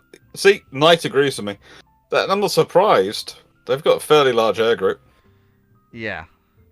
Yeah, the Tsar gave up Hokkaido, which said a fleet he could not hold, which was bollocks. And that's the reason I invaded Japan again, because I wanted it back. I'd held it for 50 years. I don't let the UK decline Knight. It's not my choice. And it's not Bernski Knight. Please stop saying that. It's Bernski, isn't it, Knight? It is not. It is not. It's Bernski. Bernski wouldn't be able to operate jet aircraft. Okay, so it's Eagle Ski. Yes, yeah, I will accept Eagle Ski. Eagle Ski. Okay, fine. And to be fair, I will point out, they don't, like, if they had failed catastrophically and been sunk or damaged or annihilated, I'd agree with you. However, they punched well above their weight. And complemented quite nicely the light carriers of the fleet. One of which has been lost, but the rest of which remain in service. So you've got your fleet carriers are all conversions. No. Literally right at the end of the war, before it ended, the first 4 purpose-built carriers entered the fleet. So first 3, sorry, I should say. The Kazan class. What the frigate have you... Has that got its island structure right at the front? I believe so, yes. I don't understand why. I didn't draw that because I don't have the time to draw the... I do the designs and then let the game do the drawing for me because I can't be bothered to take the time. Why do you let the game do the drawing for you? Because that looks like a good way to kill aircrew. To be fair, the next generation of carriers that were laid down after the war, or just before it ended, were going to be better. That might be the case, but still, man. Yeah. And why's that got a sense line lift when you're doing angled flight deck?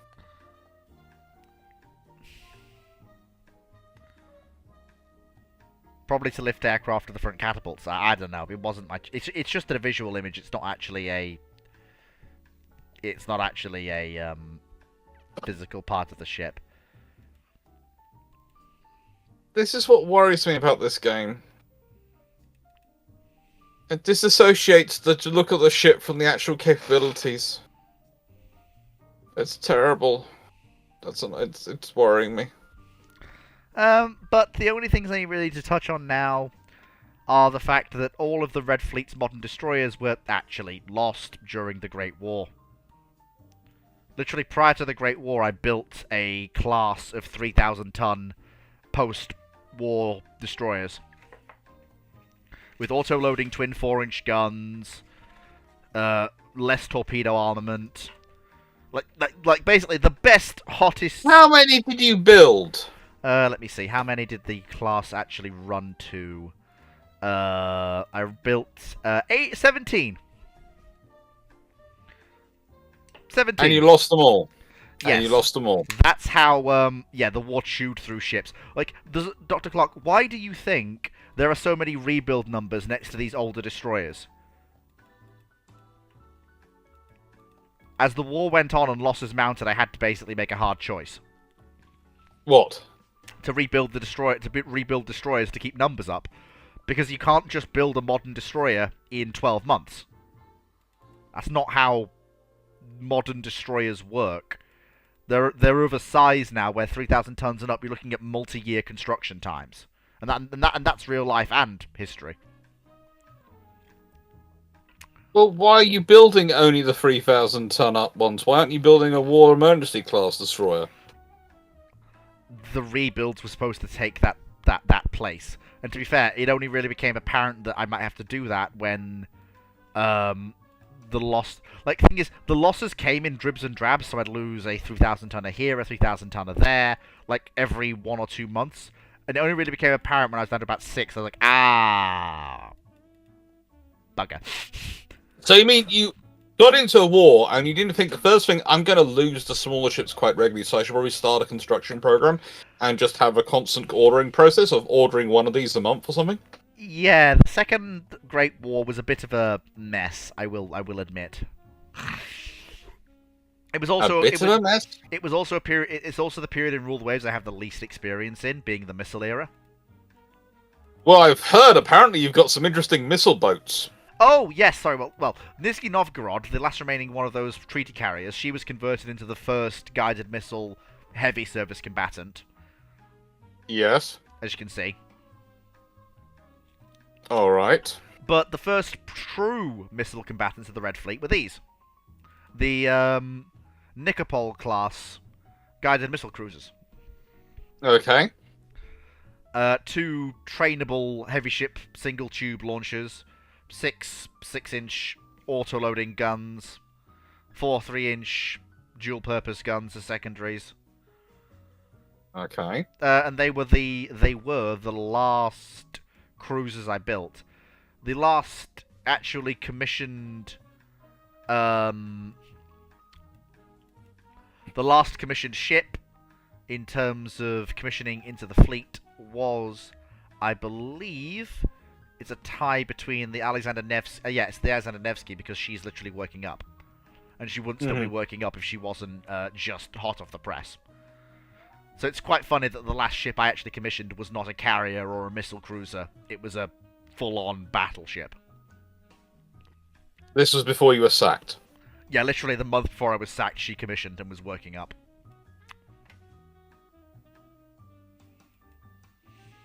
You know how they keep talking about that UAD challenge of you and I playing together and you designing my ships? After seeing what you've accepted through from the computer designs, you do realise all the waves of UAD are entirely different kettles of fish, and what I do understand, and I do, but you've just accepted. You're just showing me a classic example of a angled flight deck with a centerline lift going on. It's never going to happen because I don't trust your aesthetic. I will play against you in UAD happily. Well, thing is, letting you anywhere near the design of my ships aesthetically is just not happening. I would point out that my aesthetics in Rule the Waves amounts to I can't be bothered to design things. I just want it to look mostly all right, and then I'll go with it. Its capabilities matter more to me. One of them had its island hanging off the bow. There is no scenario where that looks mostly all right. I liked it. Then again, I like Hosh, so take that with a grain of salt. Yes, just not a but what I will say is UAD. I mean, I did well in UAD last time I played. If in the Spanish Succession series that's still up on my channel. That's good. That was fun. And I created some very handsome looking ships in that one. I can't believe I'm playing Frostpunk tonight on Twitch. Yeah, but there you are, folks. Dr. Clarke has reviewed. Well, actually, no, there's one more thing. I want to. Oh, good lord! It's worrying for my eyes now. He said one more thing.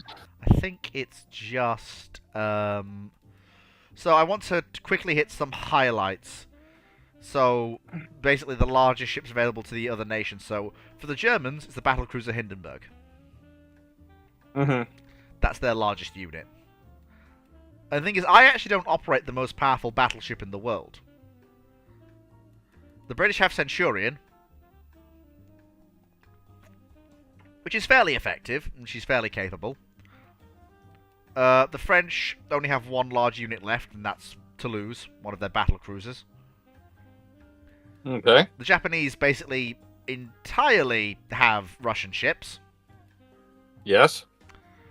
The Americans, because apparently your Tsar loves them. Yeah. The Americans, however, they ran away with it with the battleship Vermont. Yeah. That's the most powerful battleship on the planet. Not the largest. The largest is their Washington class. But Vermont is just more powerful. Why? Because she's faster, slightly more heavily armoured, carries 9 18-inch guns. Don't you have 20-inch gun battleships? I do, but she's a more well-rounded ship and she's faster. She's got slightly less armour, though. How much faster? 3 knots. Why did you? On what grounds do you allow that to happen? Budget. Considering I saw the tech thing earlier, and the Americans were even further behind technology than you are. No, I'm backward. They're ahead, and also she weighs 60. No, they're not. Yes, I am. Have a look on the thing. I'm backward. They're behind. Yeah. Yeah, I'm backward. I'm further behind than they are. But that doesn't really matter. Oh, good God. I ignore that because it I just realised that you are. It doesn't matter. I've never seen it meaningfully affect what people are building. The US did have this weird phase, though, where it flirted with the 17-inch gun. And quad turrets. It was weird. Oh, we all have that stage. It's kind of like the stage in your life which some people go to where they flirt with being a goth. Also, twin-turreted 15-inch armed US battle cruisers, which is just it hurts me. Why don't And they have? it's the case of there are people who are truly into the golf culture, and there are the people who just flirt with it and then Yeah. like they say they were and they're But yeah. just not. But yeah, one of the reasons why I'm behind is that I could have built a ship that was more powerful than Vermont and just as fast. The problem is the treaties really hit me hard in terms of dock size. I only have 49,000 tons as the maximum size ship I can build. Why? Because my dockyard suffered during the treaty era. And I was not able to really expand them because they kept closing down and shrinking, because that's what happens during treaties if you can't give your dockyards work to do because there are treaties. That's one thing I like that Rule the Waves does quite well. It replicates the fact of what happens during treaties. That your dockyards shrink. Yeah, but the yard size actually don't shrink. The number of yards shrink, the yard size don't shrink. Because the British yards in the treaty era don't shrink in terms of their ability to take large ships. Neither do the American ones or anyone's. The German ones do, but that's because part of the treaty is they lose their yards. Okay, I will admit it's a bit weird, but it's kind of something to represent what happens. Yeah, basically your total capacity of construction should shrink, not the individual yard size of the ships. My capacity did also shrink as well, I will admit. It really doesn't make sense. Just to answer 96831, the Invincibles had a centerline lift. Yes, but the Invincibles are not an angled flight deck carrier. There is a very simple reason why you do not have centerline lifts with an angled flight deck carrier if you're building it from new. It's because it's going to get in the way of everything, as it did on the Audacious class vessels Eagle and Ark Royal. Knight. Centerline lifts get in the way. Knight, Fleet is a bad admiral. Look how much of this map is painted in the Russian flag. Look how much of Asia I own. And until the Second Great War, I owned all of Korea, all of Manchuria. I own Madagascar. The only time... Fleet is not a bad admiral. Fleet is a bad politician. Yes, okay, I will admit that. I'm a good admiral. I'm a good designer, but I'm not a good politician. I don't have the political operating skills, perhaps. No, he is far too nice a person to be in politics. And we've had this discuss it. He also owned Hokkaido. Yes, he did for many, many years. And the Tsar, for some reason, gave it up despite my protest. Despite the fact that at that point I would argue it's part of Russia more than it's part of Japan.